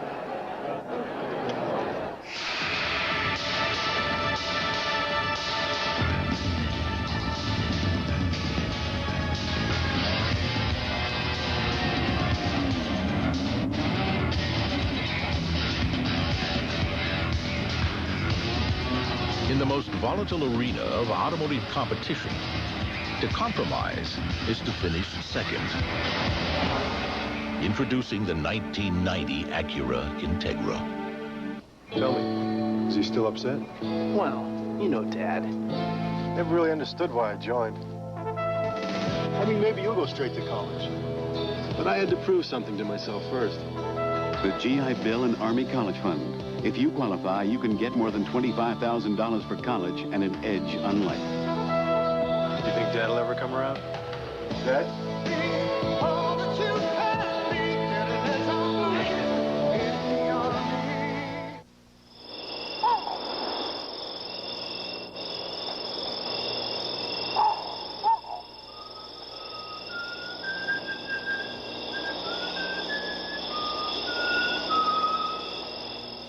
Liberty Mutual presents property damage that never happened. Our experience in helping prevent property loss has made us a leader in business property insurance. America believes in liberty. Liberty Mutual Insurance. Jerry Tarkanian and the Running Rebels of UNLV battle Billy Tubbs and the Oklahoma Sooners. The season premiere of college basketball next Saturday on NBC. Boy, Al McGuire and Billy Tubbs on the same network at the same time. That assures some enjoyment. As you look up into the California blue, I know that those of you who are suffering through Ahmad Rashad's image in that overcoat told the story back in the Midwest. Here, 100 degrees warmer, accounting for chill factor. There's that shovel pass. I like to work that with Sammy Winder in the lineup, and it is Winder. And that was really shovel. That was, instead of a little short toss, about a 5-yard little push shot. Well, the Raiders are looking for this and trying to read the blocking, and you're going to get a block down, people coming up the field, and as they break in, enough people see it and read it that there's just too much traffic inside, and of course we get a good clean tackle. Most likely, that I don't see the number, that was probably Benson coming from the backside. Gain of 3, 3rd and 7. We're starting the 4th quarter. The Broncos leading 10-6.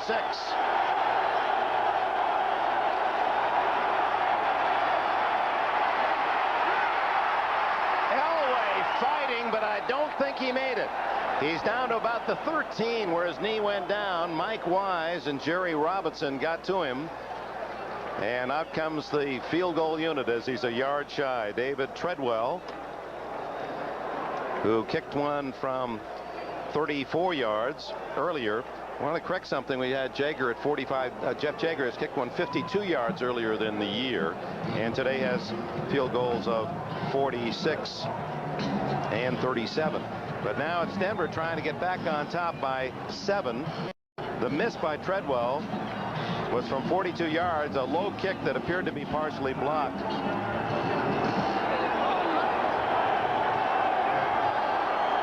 yards. And a flag. And they've run out of time on the 45-second clock for the second time. Delay of game. Offense.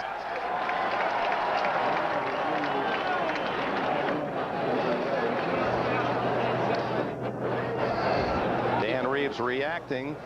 Oh, gee. A little bit of rage there. I'm not sure who he might be upset getting into the game late with that unit, or maybe the clock starting at a different time than he thought it should have. Whatever. Now it's a 35-yard attempt with Gary Kubiak holding. And Treadwell, who was an academic All-America at Clemson University, drills it, and it's back to a 7-point game. And if you think because they've clinched the AFC West, he's not into it, oh my. We'll be back after these messages from your local station. Based on true cops and their true stories, these are the Rescue Experts. A world premiere movie, True Blue, tonight.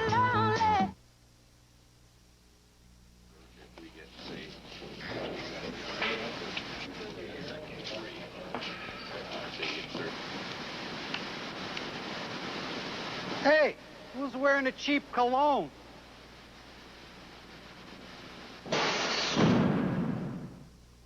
Smooth, cold-aged Genesee. It's not just a beer, it's a Jenny.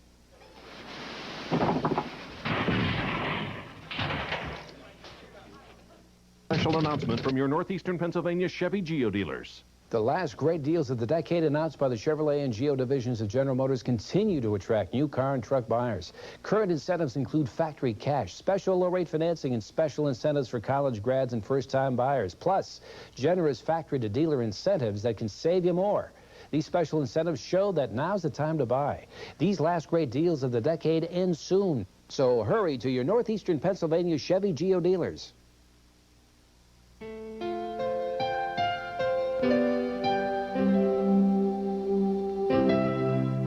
It's great. They fixed up that old truck and went out for the big driving lesson. never forget this day as long as they live.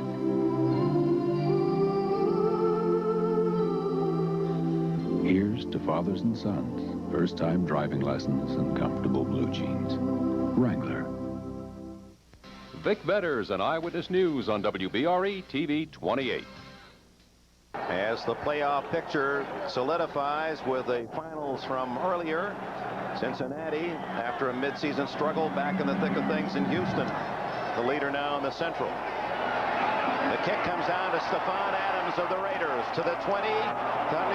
Good piece of running. And a good open field tackle by Randy Robbins, just as Adams had extricated himself, and down goes a flag.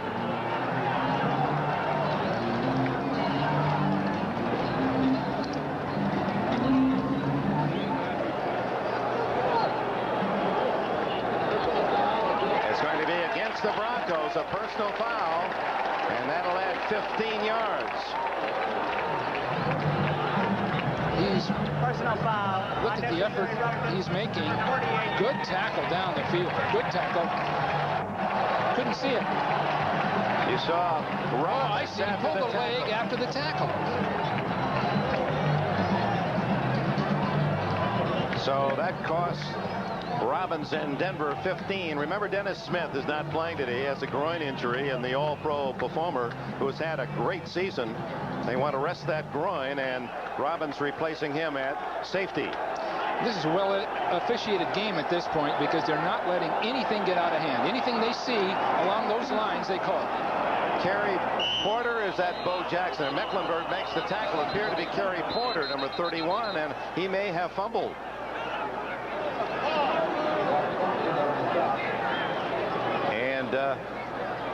No, it was Bo Jackson. Denver says they have the ball, but it's marked for the Raiders, 2nd and 9. Well, Tom Walsh, the offensive quarterback coach, the coordinator, is calling these plays now. It's somewhat new to Tom. He's very, very bright, very good student of the game, but he is rather new at play calling. I can't say that it's bad, but they certainly need things. Ron Holmes makes it 7 sacks in 7 games as he shoots through untouched. Boy, what a pick. They got Holmes from Tampa Bay for a number 4. His favorite player was Leroy Selman, the great Buccaneer, and that was the kind of move that Selman used to show. Holmes will be on our right here coming up the field. We can't quite see him in this framing, but he's up the field unblocked. No one blocked him, so he's naturally going to make a sack. There had to be a breakdown in their pass protection rules because he was just in a normal defensive end position. And most often the tackle in front of him will block him. No effort to block him that time. So it's 3rd down and 20. Berline flushed out of the pocket. He can't move to his left. And Mecklenburg has the sack this time. He can't move to his left with that knee. He can't get away from people. Mecklenburg with 7.5 sacks now on the year, and Holmes is right behind. Mecklenburg's running a line stunt up inside, being held pretty obviously. Now he just, in that relentless way he plays the game, just stays with the play. So on 4th down and 30, Jeff Gossett will punt for the 3rd time. Vance Johnson back at the 33. Beautiful kick. Hanging up there to the 24. Johnson is down at the 30, taking no chances. Timeout. 11:18 left in the 4th quarter. Hey, party people! I got some more party time tips for you from Extra Gold Draft. First, never party with anything less than a full tilt taste of Extra Gold. This is some serious beer. Another tip. The next time your buddy sets you up with a blind date, try not to look too surprised the first time you see her. Betty, right? I'm Tom. She likes me. Ask for an extra. Go for the full tilt taste. It's this cologne. Astronomers tell us there won't be a total eclipse in America until the year 2017. They are very much mistaken. Introducing the Eclipse GS Turbo by Mitsubishi.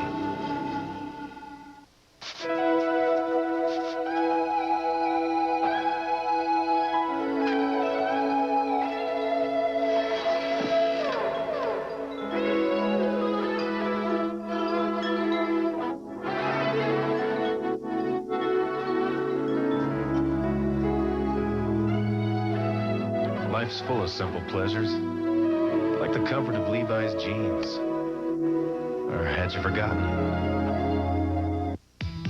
When the writers of Motor Trend took the Mitsubishi Galant out for testing, it was an intriguing new import. When they brought it back, it was Motor Trend Import Car of the Year.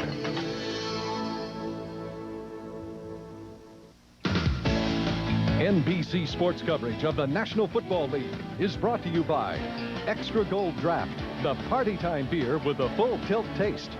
By Braun Electric Shavers. It is through superior design that superior performance can be achieved. And by Mitsubishi, bringing you a full line of award-winning automobiles. See them all at your Mitsubishi Motors dealer. Mayor Tom Bradley's office in the center of your picture, the pointed building. My kids used to call that the Superman building. Downtown Los Angeles. What a day. What a day here. But not so hot for the Raiders at this point. 7, and here comes that man Humphrey. He's over 100 yards, and he's over 900 for the season. Here's Humphrey, who, despite missing a senior year, set Alabama rushing records over 3,700 yards and 45 touchdowns. He had a broken foot, hip bone graft, and then pinned. This Dick looks like Marcus Allen, his rookie year. It really does. Working between people, keeping his pads down just before contact, falling forward. Same kinds of abilities and mentality. Just you can see him how he gives with the punch, the tackling punch. Reacts Elway on a play action to Orson Mobley, who has pounded at the 40, close to a first down. Benson and Anderson made the hit. Yeah, it's interesting as you watched Humphrey in the play before. There's like a good fighter able to absorb, roll with the punches, that almost anticipating the hit. He uses the tackling power almost to knock himself forward for a couple, 3 yards. Right, just great instincts, and then a lot of exposure at Alabama and throughout his life at running with the ball. There's skills involved with it. And of course, he has great athletic ability. It's short by inches, 3rd down, Denver. As we check other scores. Cincinnati 21-0. Houston now in first. Miami loses again. Kansas City's in the thick of things. New England troublesome again. They spoil the Colts fun. Philadelphia's beaten the Giants twice. Detroit has another win. The Rams had to rally. San Francisco goes 11-2. Jets still tied with San Diego down south, and Washington has opened a 2-touchdown lead at Phoenix. Here it's Denver 13, the Raiders 6, 3rd and inches at the 40. Humphrey over the top for the first down at the 42, and that's another likeness to Marcus Allen. Reeves now has a new series of downs. But Reeves is the complete football coach at this point in his career.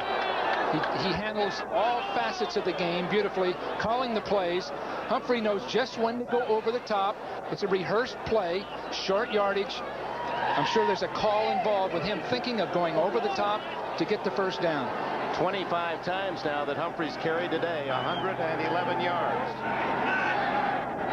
That was his goal in talking with him before the game. 25 carries, 100 yards. He'll get more. And gave a good outside move, cut back inside for about 5 yards. Dan Reeves, and part of the Tom Landry coaching tree, the assistants under Landry who have succeeded. Mike Ditka, Raymond Berry, Dan Reeves, Gene Stallings, 4 head coaches in the National Football League at the start of this year, disciples of the great Dallas coach Tom Landry. And Reeves certainly carries on in the tradition. You can see a lot of Landry in him. Well, there are ways to do things, a method to doing things, and there's a Landry method that had grown through so many years. 2nd down and 5. Humphrey again. He's got to be getting tired, and that'll make you more weary when you take a hit like that from Tom Benson.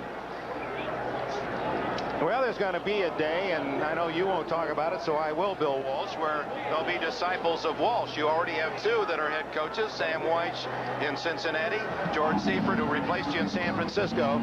They talked about Mike Holmgren on NFL Live. Do you think he's a head coach soon? If Mike chooses, I think he can be a head coach this year. And another person we haven't mentioned, of course, is Denny Green at Stanford. Denny's one of the brightest people in the game today. 3rd down and 5. touchdown. Elway throws, incomplete. He's whipped that one sidearm on the run. Dennis Price, just activated yesterday, made the defensive play. Now let's check the flag.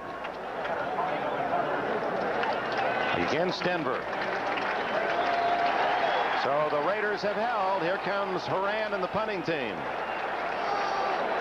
Horan had a horrendous moment the last time he tried to kick when that snap appeared to be number 76 offense, penalty decline, fourth down. Over his head, and he struggled to get the kick away, not blocked for 19 yards, and that set up a Raider field goal. Stephon Adams looking into the setting sun at the 10. Well, it's time for the Raiders to get it going right now. This next drive is going to have to get it done. I don't know if there'll be a team that can win in the last minute or two with Berline quarterbacking. Fair catch at the 8-yard line. Timeout.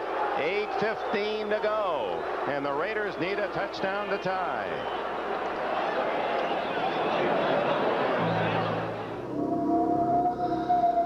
Astronomers tell us there won't be a total eclipse in America until the year 2017.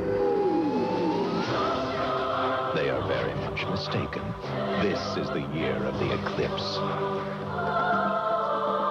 Introducing the Eclipse by Mitsubishi. Try not to stare.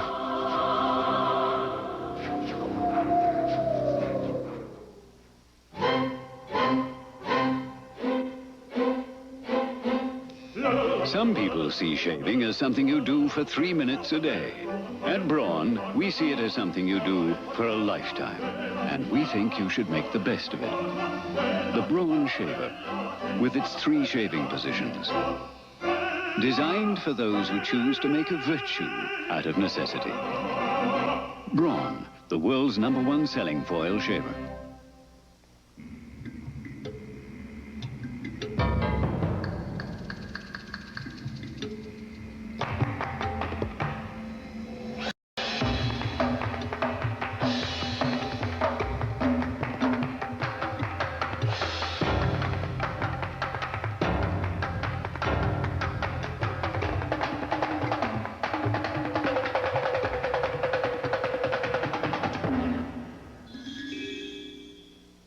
Long ball is going to go for a touchdown. The game's over.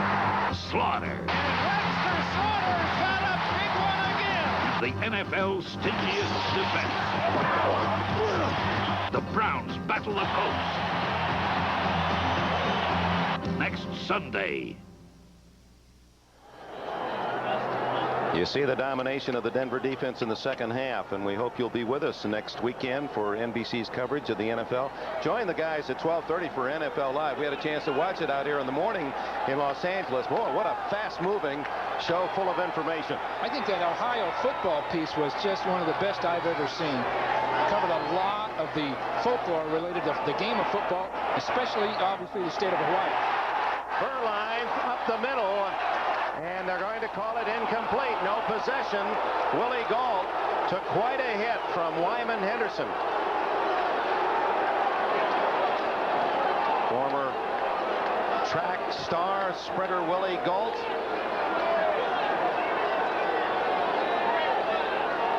Well, this was an excellent call, backed up with a deep over pattern, well thrown. Safety just about getting there. Should have been caught by Willie Gault, no question about it. He took his eye off it just a little bit, thought he had it, never secured it. That could have been the key play of the game because they have to get it done in this drive. But that tackler looked too big to be Henderson. That was Steve Atwater, the brilliant rookie safety from Arkansas, who made the hit. And they may be reviewing it. This is that review posture. Does he get both feet down in possession? Let's check it.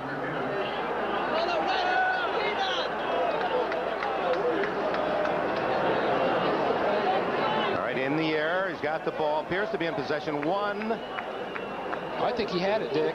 And if he did, then it would be ruled a fumble, recovered by the Raiders. He had that ball when he came down, clear possession of it.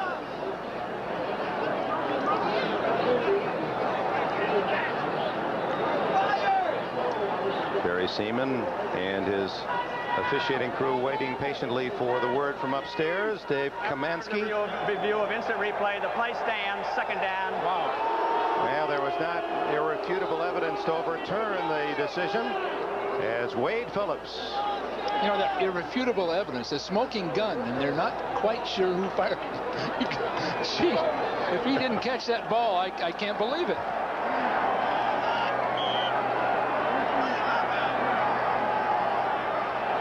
Second and 10. This is Bo Jackson territory inside his own 10, but it's Berline throwing underneath to Steve Smith, who draws a crowd, and the first guy through the door was Mecklenburg.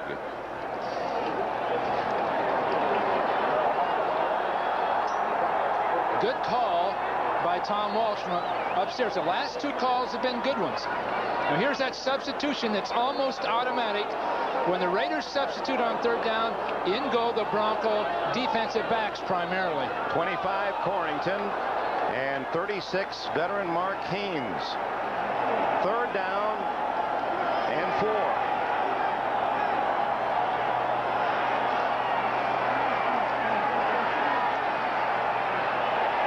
To Fernandez and a first down at the 34.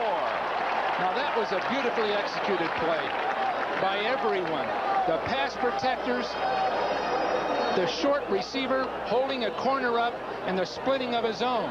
It was a beautiful job of doing it. Now you see a release inside of a zoning corner.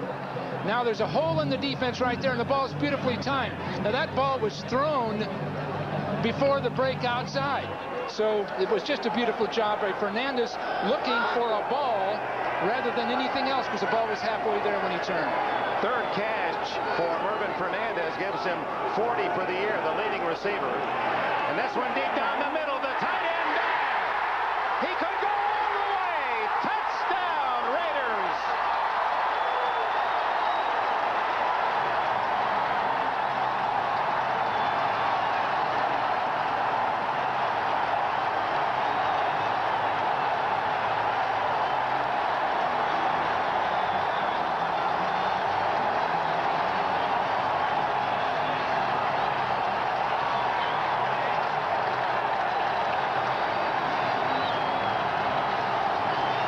A 67-yard pass and run to first-year tight end Mike Dial from Texas A&I. And he did indeed dial long distance, his second touchdown reception. And Berline made the throw, split the deep center defense, and then Dial knocked off two tacklers for the score. As impassive Art Shell looks on at the extra point to tie. It is 13-13.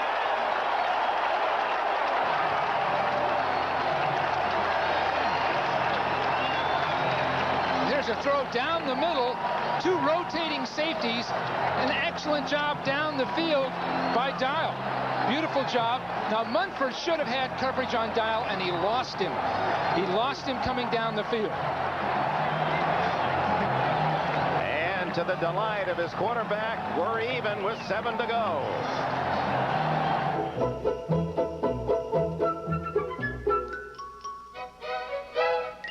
For those hardy souls who brave the elements in search of the perfect tree, McDonald's has a treat just for you. For a short time, we're serving holiday chicken McNuggets with a festive orange sauce. There are also thick, rich eggnog milkshakes and cool peppermint sundaes. They're just our way of wishing you a joyous season. Your holiday place, McDonald's. Used to be if you wanted a keg of beer at your party, you were talking major hassle. But now there's something better. Party Ball from Coors Extra Gold and Coors Light. You see, instead of this, you get this. Over 5 gallons of brewery fresh beer in a portable plastic container. You just pack it with ice, push in the handy reusable tap, and party with a bunch of your friends. Then recycle the container. So forget the hassle and pick up a Party Ball at your favorite store. Because it's just not a party if you don't have a ball. My footwork looked great out there. Nobody got by me. And now it's looking even better with Hanes socks. Hanes never misses a step, no matter how big or small the feet. Now you're wearing what you like. Hey, nothing else feels so right. Jorge Paez, boxing's most flamboyant character. But behind the champ's colorful image is an accomplished and dangerous fighter. Lupe Little Guns Gutierrez, with both barrels blazing, courage is the name of his game. The IBF Featherweight Championship live on NBC's Sports World.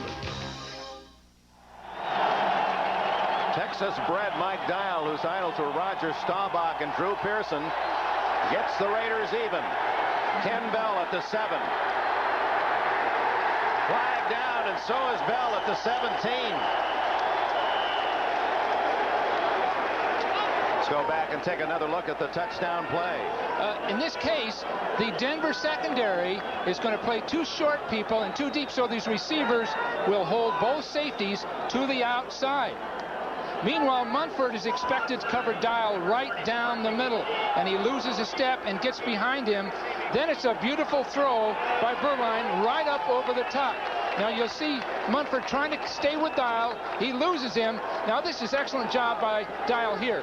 Handles 2 tacklers, spins off, and puts the Raiders right back in the game. That's what they needed, 1 big play. Atwater and Robbins, the 2 safeties, couldn't stop Dial, who says hello to Mom and Dad back in Texas, and offsetting penalties. They'll re-kick this one, and that's to the benefit of Denver. That, by the way, is the longest completion for Berline as he talks it over with Dial all year. Prior to that 67-yard play, 43 yards was his longest throw against San Diego. Tonight on NBC, a fact-based drama about the life of NBA star Isaiah Thomas. Alfre Woodard, she's won a couple of Emmy stars, and A Mother's Courage, the Mary Thomas story. Then it's a brand new comedy, and Jillian, followed by Sister Kate, and a special preview of a new series coming to NBC, True Blue, tonight only on NBC. But at 7 o'clock Eastern Time, be sure to be with us for A Mother's Courage. Woman who raised 9 children, Isaiah being one of the 9, and kept them out of the toughness and the problems of the ghetto, and now can cheer a great athletic star, her son Isaiah.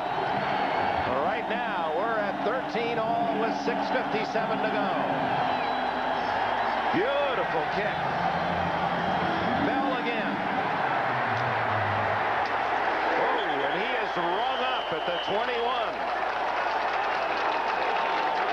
Kerry Porter made the tackle. This has been a series not only where there's been a lot of high emotions, they don't like each other, but they play tough and they play even. 4 of the last 10 meetings going into overtime. The Raiders 3-1. Another fact is that since the 16-game format, whenever a team has won the first game in the series, that team has also won the second, and Denver was victorious in their first meeting in Mile High. We'll see what happens now. 13 all. Well, Kerry Porter just made that tackle. He made the tackle on the previous punt and on that kickoff. Kerry Porter, 31, Washington State, doing a great job on special teams. Elway underneath. And it's Humphrey, who has been his all-purpose back, getting good yardage. Not quite enough for a first down before Tom Benson makes the tackle. And this, the largest crowd of the entire NFL season in Los Angeles, over 80,000. And they're really trying to help the Raiders, however long the Raiders stay in Los Angeles. I can't believe, it'd be hard to believe them leaving when you see 80,000 people, and their record is 6-6. I think they have a lot of feeling for Art Shell and for how the Raiders are playing right now. 2nd and 4.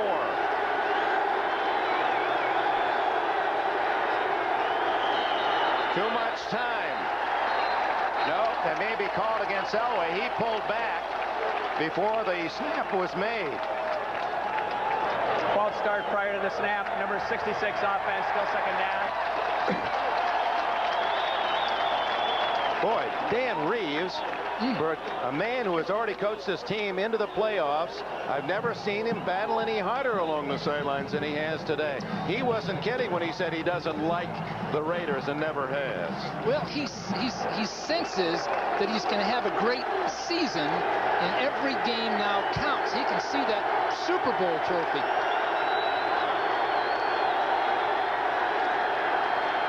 Good protection for Elway. And And is it complete? No, he juggled it and did not have control. Vance Johnson. Eddie Anderson there defensively for the Raiders. It's 3rd and 8. Well, if there were two quarterbacks that can pull a team out, Montana naturally would be the one I'd think of first. But John Elway, how many times has he done it? In conference championship games, we saw him do it against Kansas City, having an average day, then 3 big plays to win it. And this is where Elway's at his best. You saw Reeves show the 4 fingers, meaning 4 wide receivers. Then Lyndon King offer the defensive signal to bring in the extra defensive backs. They like to blitz a corner occasionally in this set. Not this time. Flags are down. Could not hear the whistle with the noise of this huge crowd. You know, have you noted the noise, Dick? I mean, it's from the standpoint of, can you think historically? I haven't seen this kind of noise and anticipation from a crowd, enthusiasm, for years. Well, not in Los Angeles, where they're infamous for their hand clapping and not their cheering. There isn't. Even the years that I did the Rams games, 12 years, the players would complain week after week, year after year. We don't have a home crowd advantage. Our home field, we know the turf, but we don't have a home crowd advantage. Well, the Raiders have got it today. I've never seen anything like this. And teams I've been with have played here many, many times.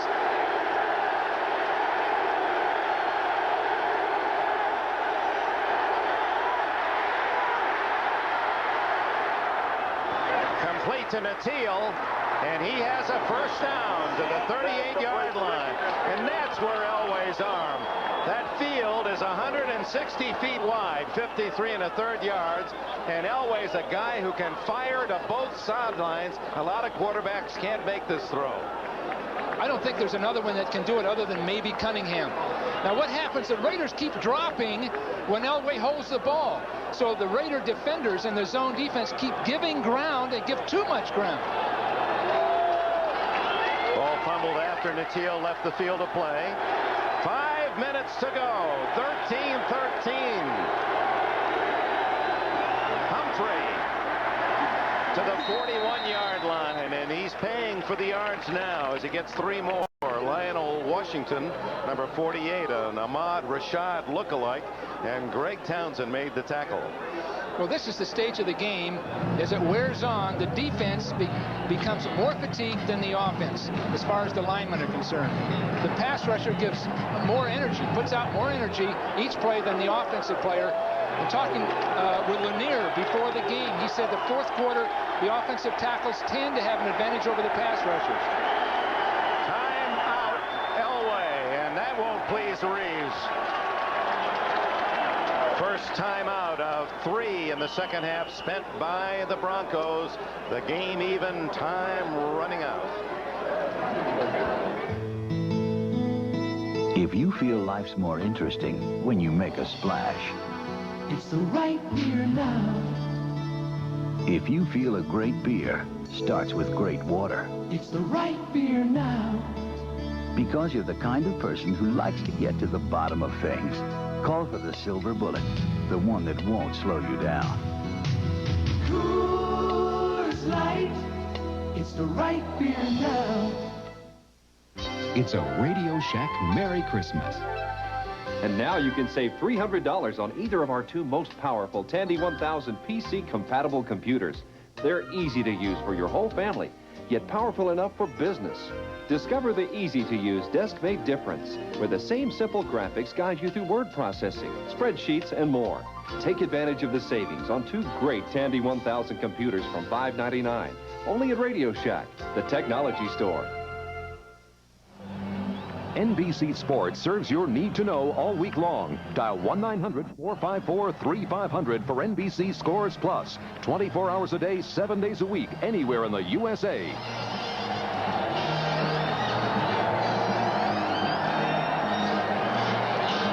4:23 to go. And before that last play, we were zeroing in on Howie Long before the snap. making sure his teammates are ready. There's the guy we want, 26, Humphrey. Keep your eye on him. Well, at this point, Elway gains an advantage. The defenders slow down through a certain amount of fatigue, and he can get outside the pass rush and make his big plays.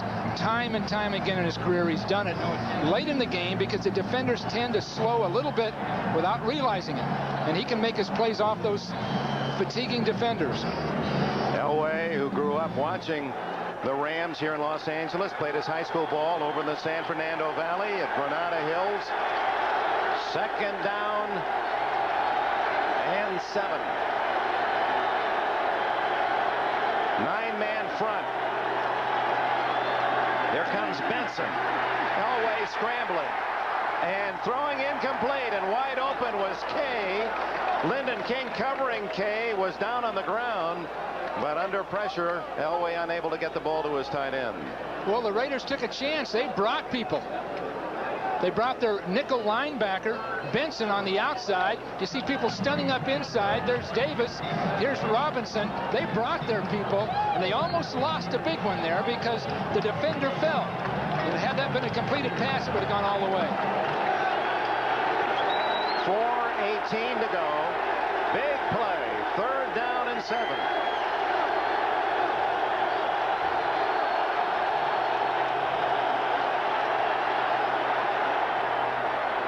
Complete. What a catch by Michael Young. Young, one of the extra wide receivers who played here at UCLA, and he's come through with some big catches all year on 3rd down. That's his 15th catch of the season, and what a clutch play. First down at the 50. Dick, a rocket shot from Elway. I can't believe how he can drill that ball accurately. Now watch the ball carry to Young. It comes right up into his pads right there. Now that's the difference between Elway and virtually every other man that's played the game. Washington with good coverage. Young gets it anyway. First down at the 50. Underneath, Natil. And he may have another first down as he's to the 40-yard line. You know, back to Michael Young. He was acquired a Plan B free agent from the Rams.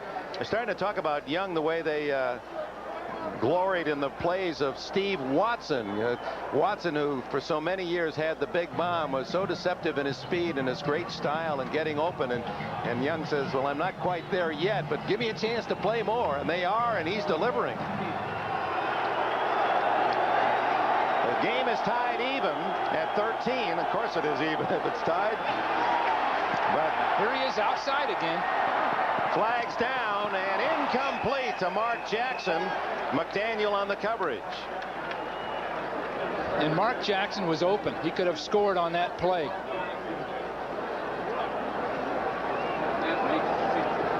Holding. Oh. Raiders. That's an automatic first down at the 35-yard line.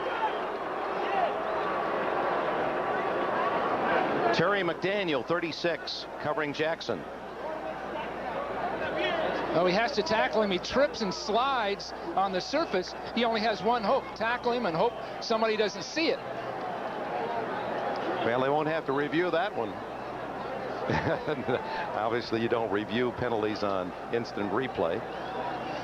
Lars Shell sure shows a lot of composure. I'm sure there's a lot going on internally. Holding prior to the pass, number 36 defense. First down. But McDaniel there, rather than risk a touchdown, did what he had to, and the 5 yards is simple enough. But again, Elway got outside the fatiguing pass rush. He can do that anytime he wants now unless they blitz. They're looking for the field goal, Dick. They're just going to get it down as far as they can and go for the long field goal, and they've got the guy that can do it. And the Raiders, recognizing that the Broncos are in no hurry to stop that clock, use a timeout themselves. So each team has 2 timeouts remaining. Treadwell, the place kicker for the Broncos, 2 for 3, had one either blocked or close to it as he kicked it low to start the game. 2 for 3, though, on the afternoon. This game, the property of the National Football League, Denver Broncos and Los Angeles Raiders. All rights reserved. This telecast presented by authority of the National Football League is intended for the private use of our audience. Any rebroadcast or other use of this telecast without the express written consent of the Los Angeles Raiders and the National Football League is prohibited. Well, next Sunday, we hope you'll join us on NBC Sports. There's our lineup, beginning with NFL Live at 12:30 Eastern Time. Kansas City and Green Bay. At the start of the year, you thought, well, that's kind of an average game. That's a big game now. There's the rest of your lineup. We hope you'll share some of the fun with us.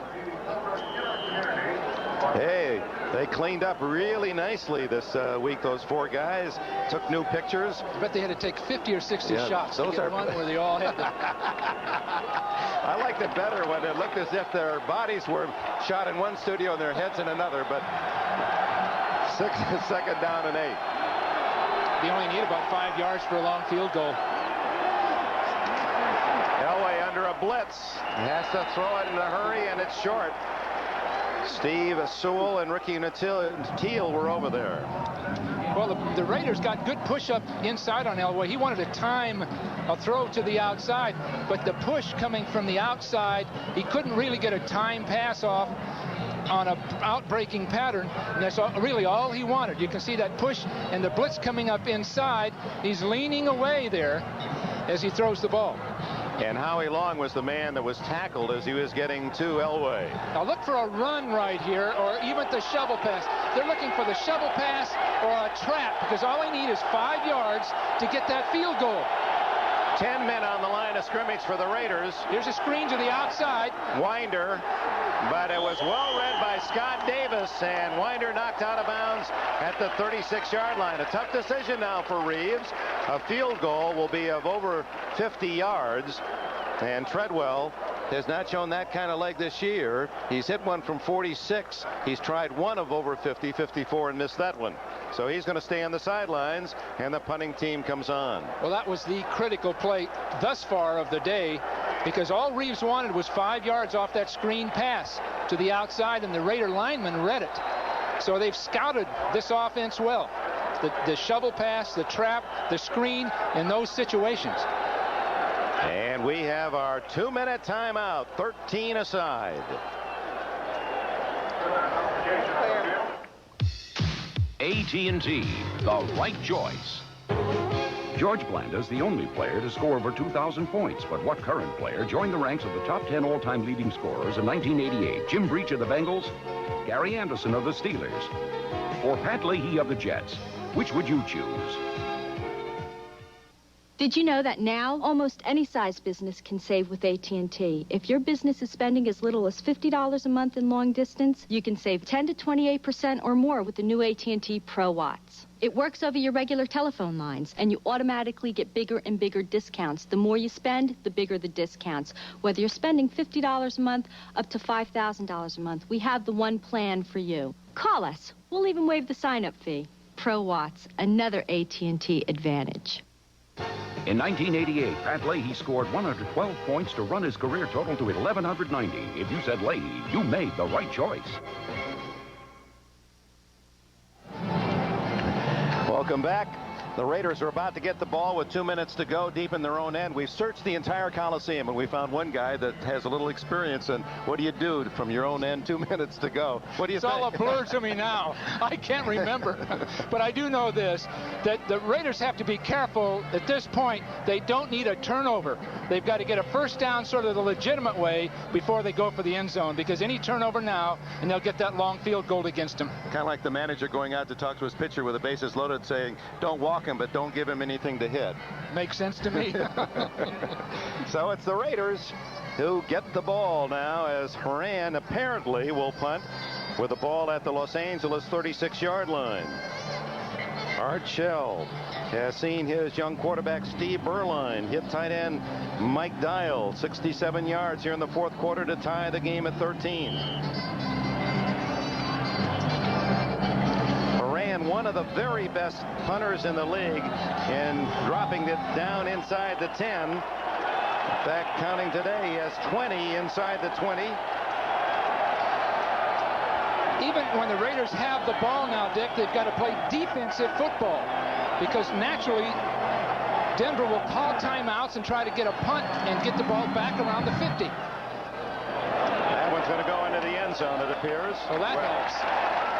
So that one amounts to a 16-yard punt net.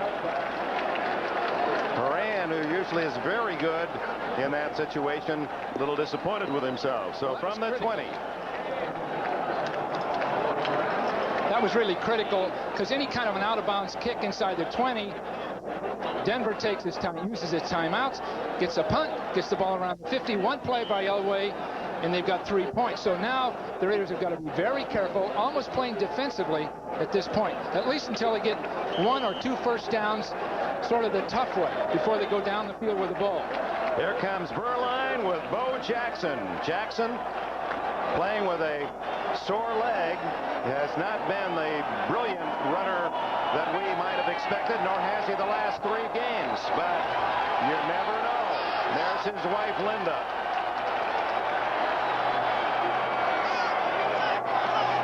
And it's Bo. Stopped after a yard or 2 by Simon Fletcher, Greg Cragen, and Carl Mecklenburg. Linda watching the play, leaning forward as she sees her husband get the ball, and they've been better. Well, talk about managing a game, fumbling at this point. In recent weeks, we've seen teams lose right at this point by not managing the game well. Players knowing a fumble or a sack or anything like that can be devastating. There's a man dial down the middle, and he was open again, and Burline misses. 3rd and 9. So 1:13 left, Bill. Should they not make the first down yardage here, then Denver could spend a timeout and indeed would have some time and pretty good field position. Well, that's right. Elway getting outside with everybody tiring and throwing 1 complete pass, kicking a field goal. Right here, I would run the ball and force Denver to use a timeout. Get as much off that clock as you can right here. No incomplete pass.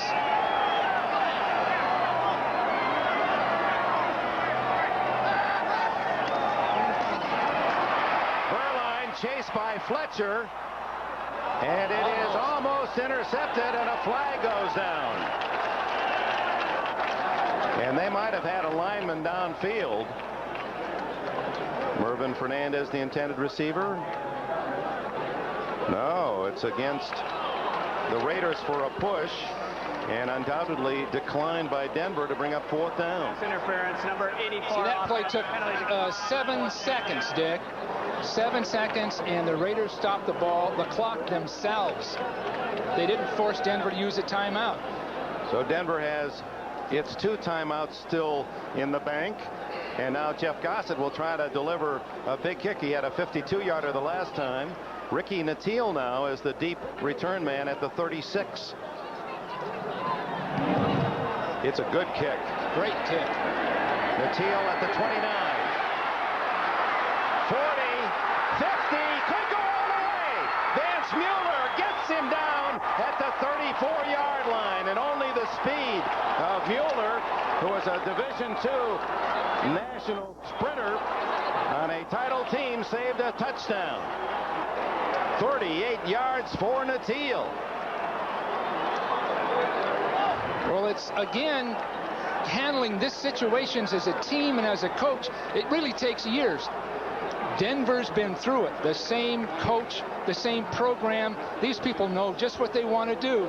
Now, again, you see the speed right here of Mueller barely being able to catch his man. But all they need now is about 5 or 6 yards for that long field goal. 52 seconds to go and 2 timeouts remaining. The draw to Humphrey. And he runs into a pile of silver and black. We might point out that for the Raiders, they were the best in the league on punt coverage prior to today, and they give up a big return there of 32 yards. Timeout. 40 seconds remain.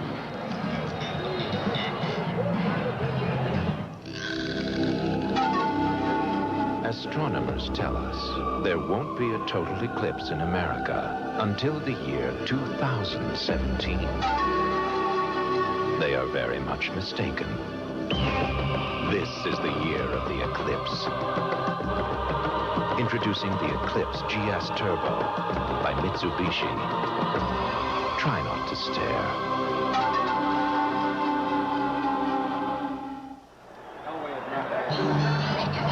64,000 when the Raiders first arrived here from the Bay Area. Then last year, 57 the average attendance. This year down to 47 with all the talk the Raiders aren't going to be here anyway next season. Today, however, they sold 90,016 tickets. 87,560 arrived. Game was blacked out in the Los Angeles area. And it's 13 all as they root for the Raiders, who need a win to stay in the serious playoff position. Look for a run just to get the ball. No, they're going to throw the ball. Elway to the sideline. Intercepted. Intercepted. And finally dragged down is Lionel Washington at the 45-yard line. Oh, my.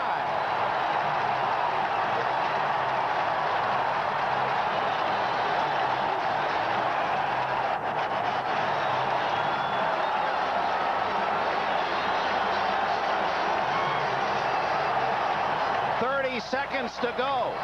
And Elway, this could very easily have been a touchdown for Washington. Mark Jackson, in a wrestling match, saved a touchdown. Well, I can't agree with that call, Dick. I'm sorry. As great admiration I have for Dan Reeves as a brilliant coach, but why do that one? They could run for 2 downs to run for yards, use their timeout, and kick a long field goal. I'm sure he wishes he had that one back. 30 seconds. And we have overtime, but Steve Erline needs about 30 yards, and they can kick a field goal. Be careful, Steve. Throws long, almost intercepted by Tyrone Braxton. Intended for Mike Alexander.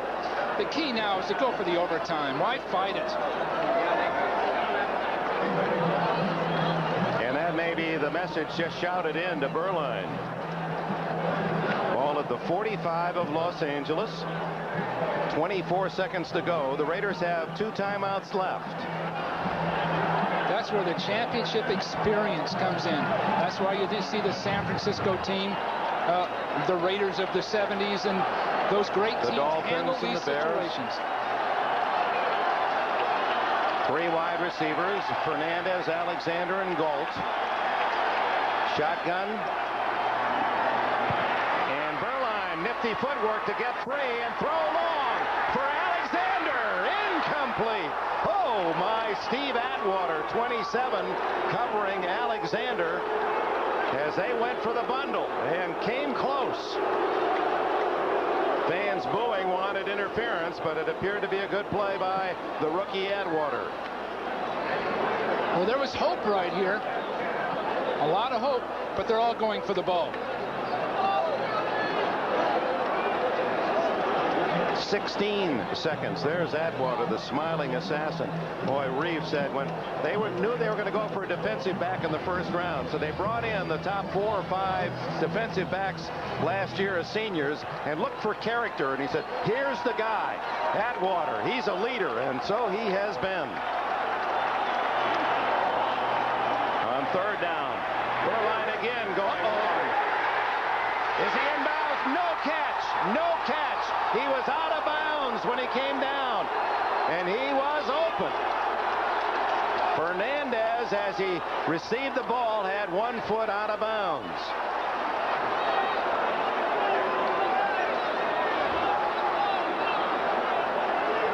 No problem with that call. Wade Phillips is quaking there. He cannot believe it. He had a 2-deep defense, knowing the Raiders were going to go down the field for the ball. And the safety didn't get near the receiver. Oh, it's 4th down, 8 seconds to go. Do you go after the punter here? Might as well. I don't think you can return it far enough, even with a great return. But a block punt would give you your field goal. And even if you ran into the kicker, they still wouldn't be in field goal range. Here they come. Gossett.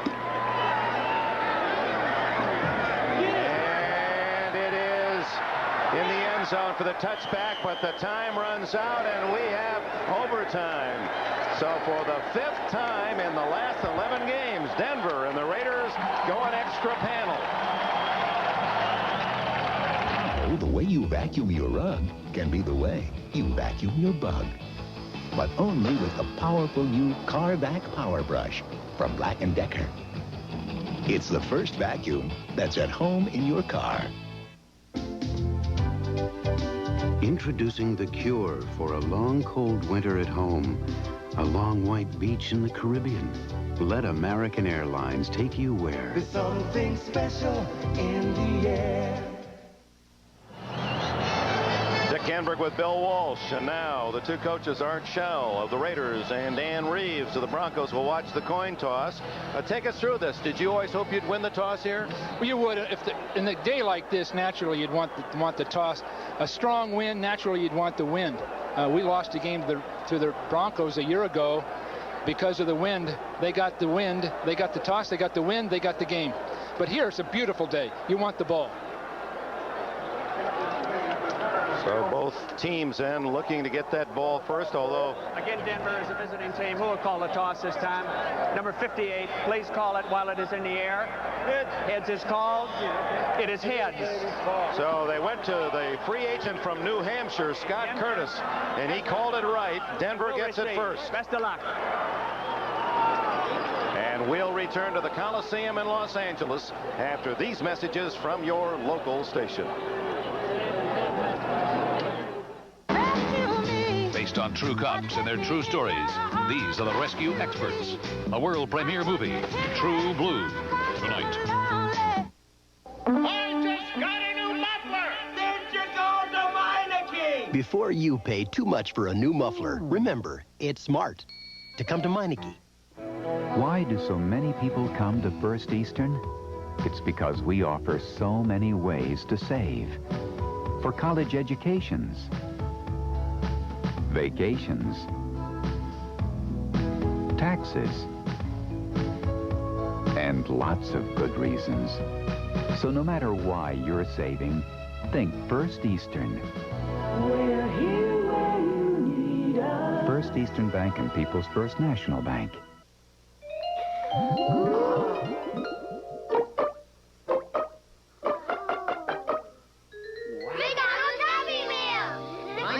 Pop in. Good time, great taste of McDonald's. The stars of the new Walt Disney movie, The Little Mermaid, are now appearing in a McDonald's Happy Meal. There's Ariel the Little Mermaid. She floats. Prince Eric, the Sea Witch Ursula, and Flounder. You get one with each Little Mermaid Happy Meal you buy, only at McDonald's. An innocent man who was sentenced to die. Next, Sally. This is Bob Costas in New York. Quickly through the scores before we return you to Los Angeles. The Jets just got a touchdown, missed the extra point. 8 minutes to go in San Diego. They lead 20-10. Washington beat Phoenix, the final 29-10 over the Cardinals. Cincinnati makes it 2 in a row this year over the Browns, a 21-0 winner in Cleveland. Houston scores late in the game in the snow in Pittsburgh. They beat the Steelers 23-16. Kansas City alive for a wild card. They hold off a late Miami rally. Marino with 3 late TDs, but too late. 26-21 for Kansas City. Okoye, 148 yards. New England on John Stevens' scoring run with 25 seconds to go. Beats Indianapolis 22-16. Philadelphia capitalizes on 5 Giant turnovers. Sweep the Giants head-to-head. They have the tiebreaker now. 24-17 at Giant Stadium. Chris Jackie's 47-yard field goal as time expires gives Green Bay the win and at least temporarily the lead in the NFC Central, 17-16 over Tampa. Detroit beats New Orleans 21-14. Rams get 4 touchdown passes from Everett, beat the Cowboys 35-31. San Francisco tops Atlanta 23-10, and we head back to Bill Walsh and Dick Enberg. Thank you, Bob. Here it's 13-all as Jaeger gets ready to kick it to Denver. As you look at Vance Mueller, he may have saved the game with that tackle of Ricky Nattiel on the punt return. His wife's a police officer, and he arrested Denver's chance to win it. Good kick. Bell on the sidelines at the 5. Ken Bell with flags down at the 18. So that's what you want from your defense. Stop that return team inside their 20 and maybe get a penalty too.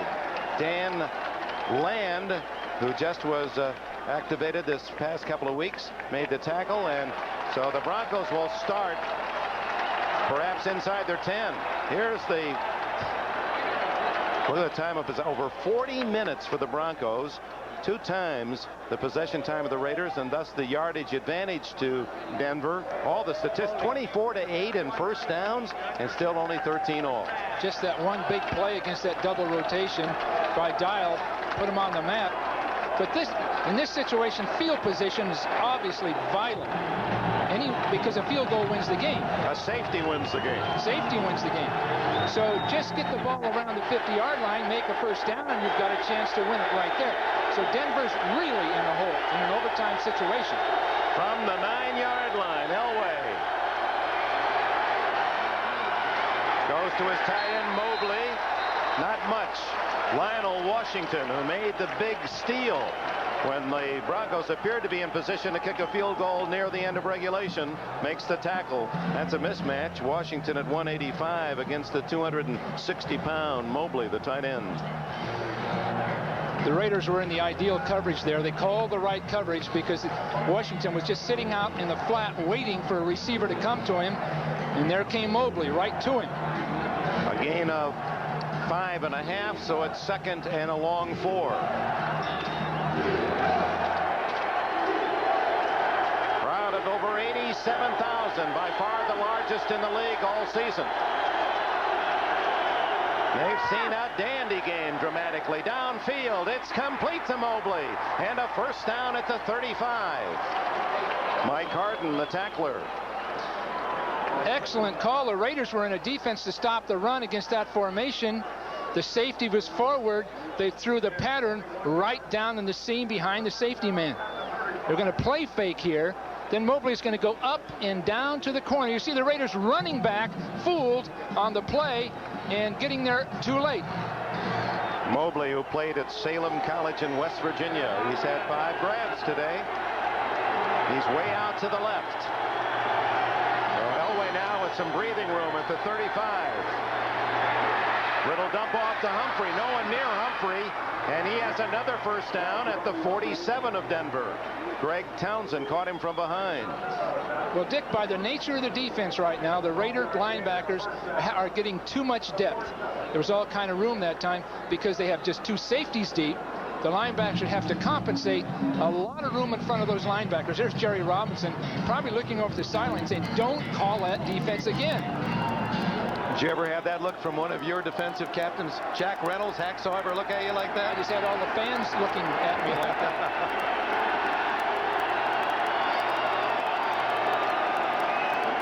It's Humphrey, and you saw his numbers. Tripped up by Howie Long. He had his big left arm out there to hook him. And Long, you know, if you went to a museum 200 years from now and said, here's a picture or a sculpture of a football player, Long wouldn't be a bad subject. Well, Long is so strong. And Doug Weidel, bless his heart, is doing everything he can. But Long is just too strong for him. With a shoulder throw, he just nudged him right off balance. And Reeves says Weidel is a great run blocker. Dan Reeves said that before the game. So that shows you the dimension of Howie Long. 3 minutes into overtime. Blitz picked up well. Elway. Oh, my. Out of the hands of Vance Johnson, and Lionel Washington was there. 3rd and 8. Well, here come the wide receivers for Denver. So they're going to their pure pass formation. Now, this is how they beat, if you remember, Kansas City with that shovel pass a few weeks ago. I'm sure the Raiders are in the huddle saying, look out for the shovel pass. Scott Davis and Bob Gully come out as the Raiders send in Carter and Price, 2 extra defensive backs.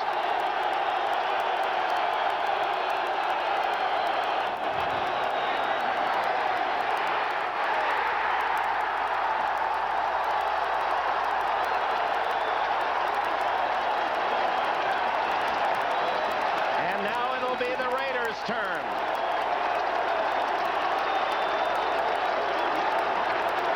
Well, it's a battle of wills between both teams, both organizations, both coaches. Thomas Benson was the man who blitzed and got to Elway first. Horan kicking. Stephon Adams back at the Raider 20.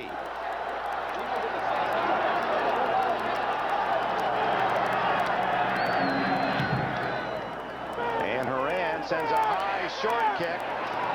Fair catch at the 29. So now Los Angeles will have his opportunity to win an opportunity in overtime. Tonight on NBC, we hope you'll stay with us right after the completion of this game. Those of you in the eastern and midwestern zones, it's a fact-based drama about the life of NBA star Isaiah Thomas, a great All-America at Indiana. And now with the Detroit Pistons, Alfre Woodard, an Emmy Award winner, stars in A Mother's Courage, the Mary Thomas story. And the rest of the lineup, Ann Gillian, Sister Kate, NBC Sunday Night at the Movies, True Blue. That's a new series coming to the network of the Peacock. So stay with us right after this drama from the nearly sold-out Coliseum in Los Angeles. 13-13.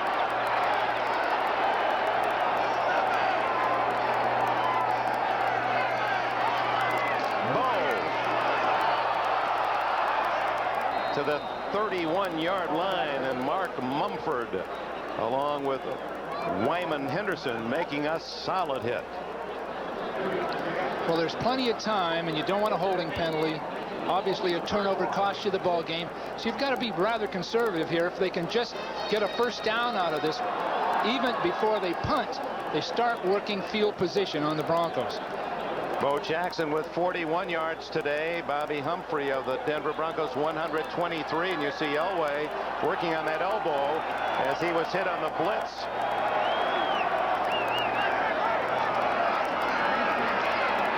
Berline, plenty of time down the middle to Dial.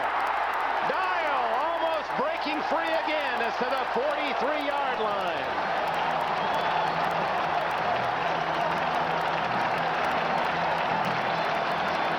Dial's a clutch player, no question about it. It was an excellent pass pattern because what they did was bring the linebackers forward with a man in motion and then put Dial in behind him. You'll see a man in motion coming short, holding these linebackers forward. Then you'll see Dial up the field in behind him in the hole. Well done all the way. There's Dial pushing up behind. Here's a man in motion holding those linebackers. Big hole in the defense. Very well executed. 119 yards for Dial on 3 catches, one a 67-yard touchdown. Now it's Bo's turn, and they're going for the ball. You saw Ron Holmes on the outside as Jackson was straightened, trying to rip the ball free unsuccessfully. Well, this is the first time in 60-some minutes here, 70 minutes, that the Raiders have had any advantage in this game. Right now, for the first time, they have field position with a score tied. They've battled uphill all the way. 9.5 minutes to go. Second down and 7. Art Shell, quiet but strong. They all respect him and play for him. Berline to the tight end again, and Dial is to the 23.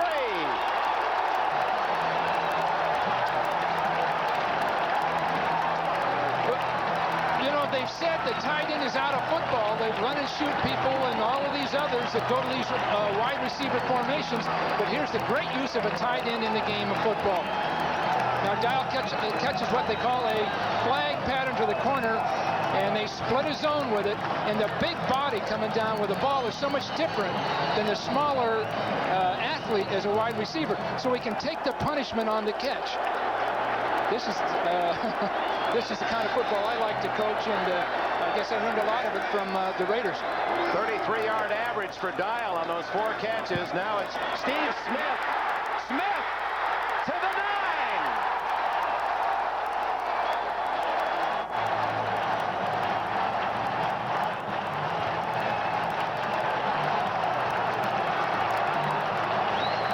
Al Davis, too nervous to sit down. At first and goal inside the 10. Last week, Smith made big plays. Great blocking. Excellent blocking here to the outside. Great job by Bruce Wilkerson. Turned his man beautifully. And Steve Smith just broke off that block.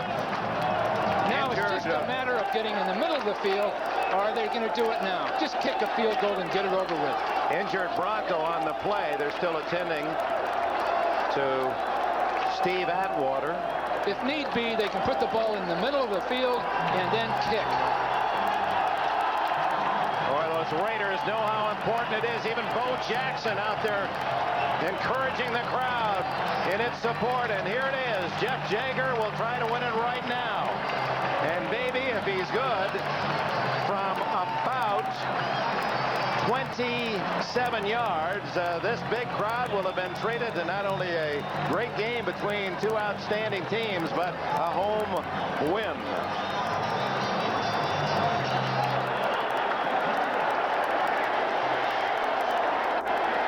Jeff Gossett will hold, and the Broncos will let them think about it as they ice the kicker with a timeout. 8:02 left in overtime.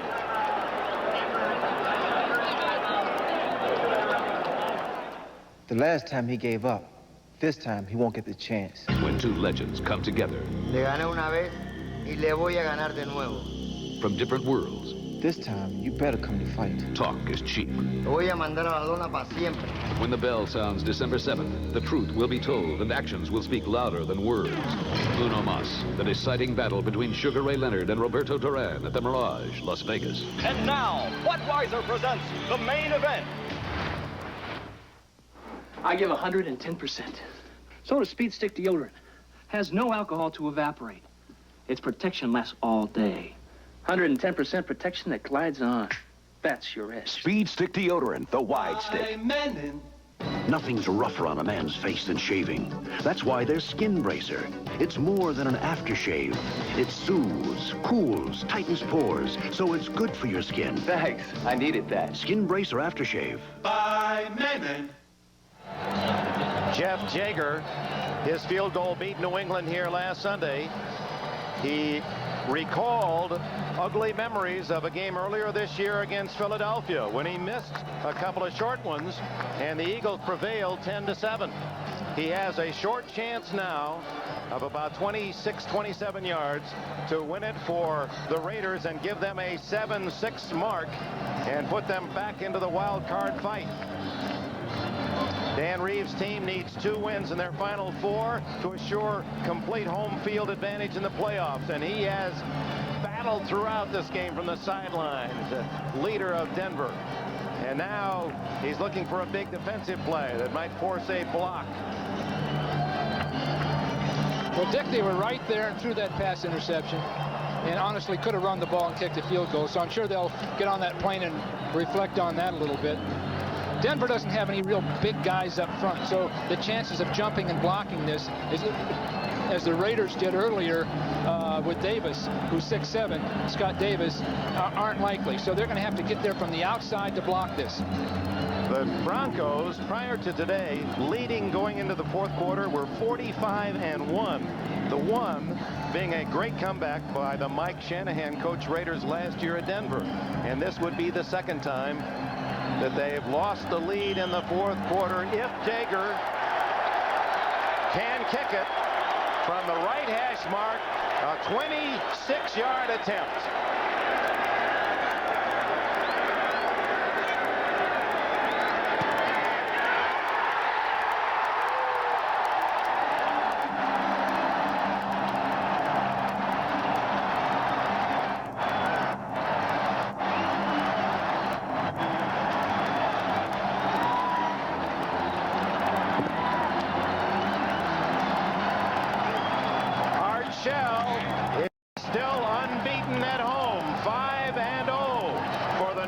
Of the Raiders. Jaeger punches it through, and it's Los Angeles from behind, 16-13 in overtime.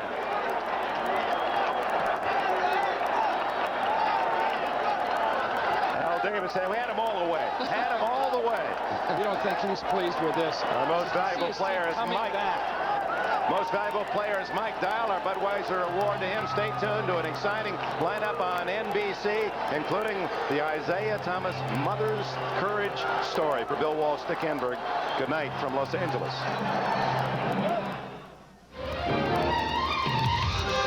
The preceding has been a presentation of NBC Sports.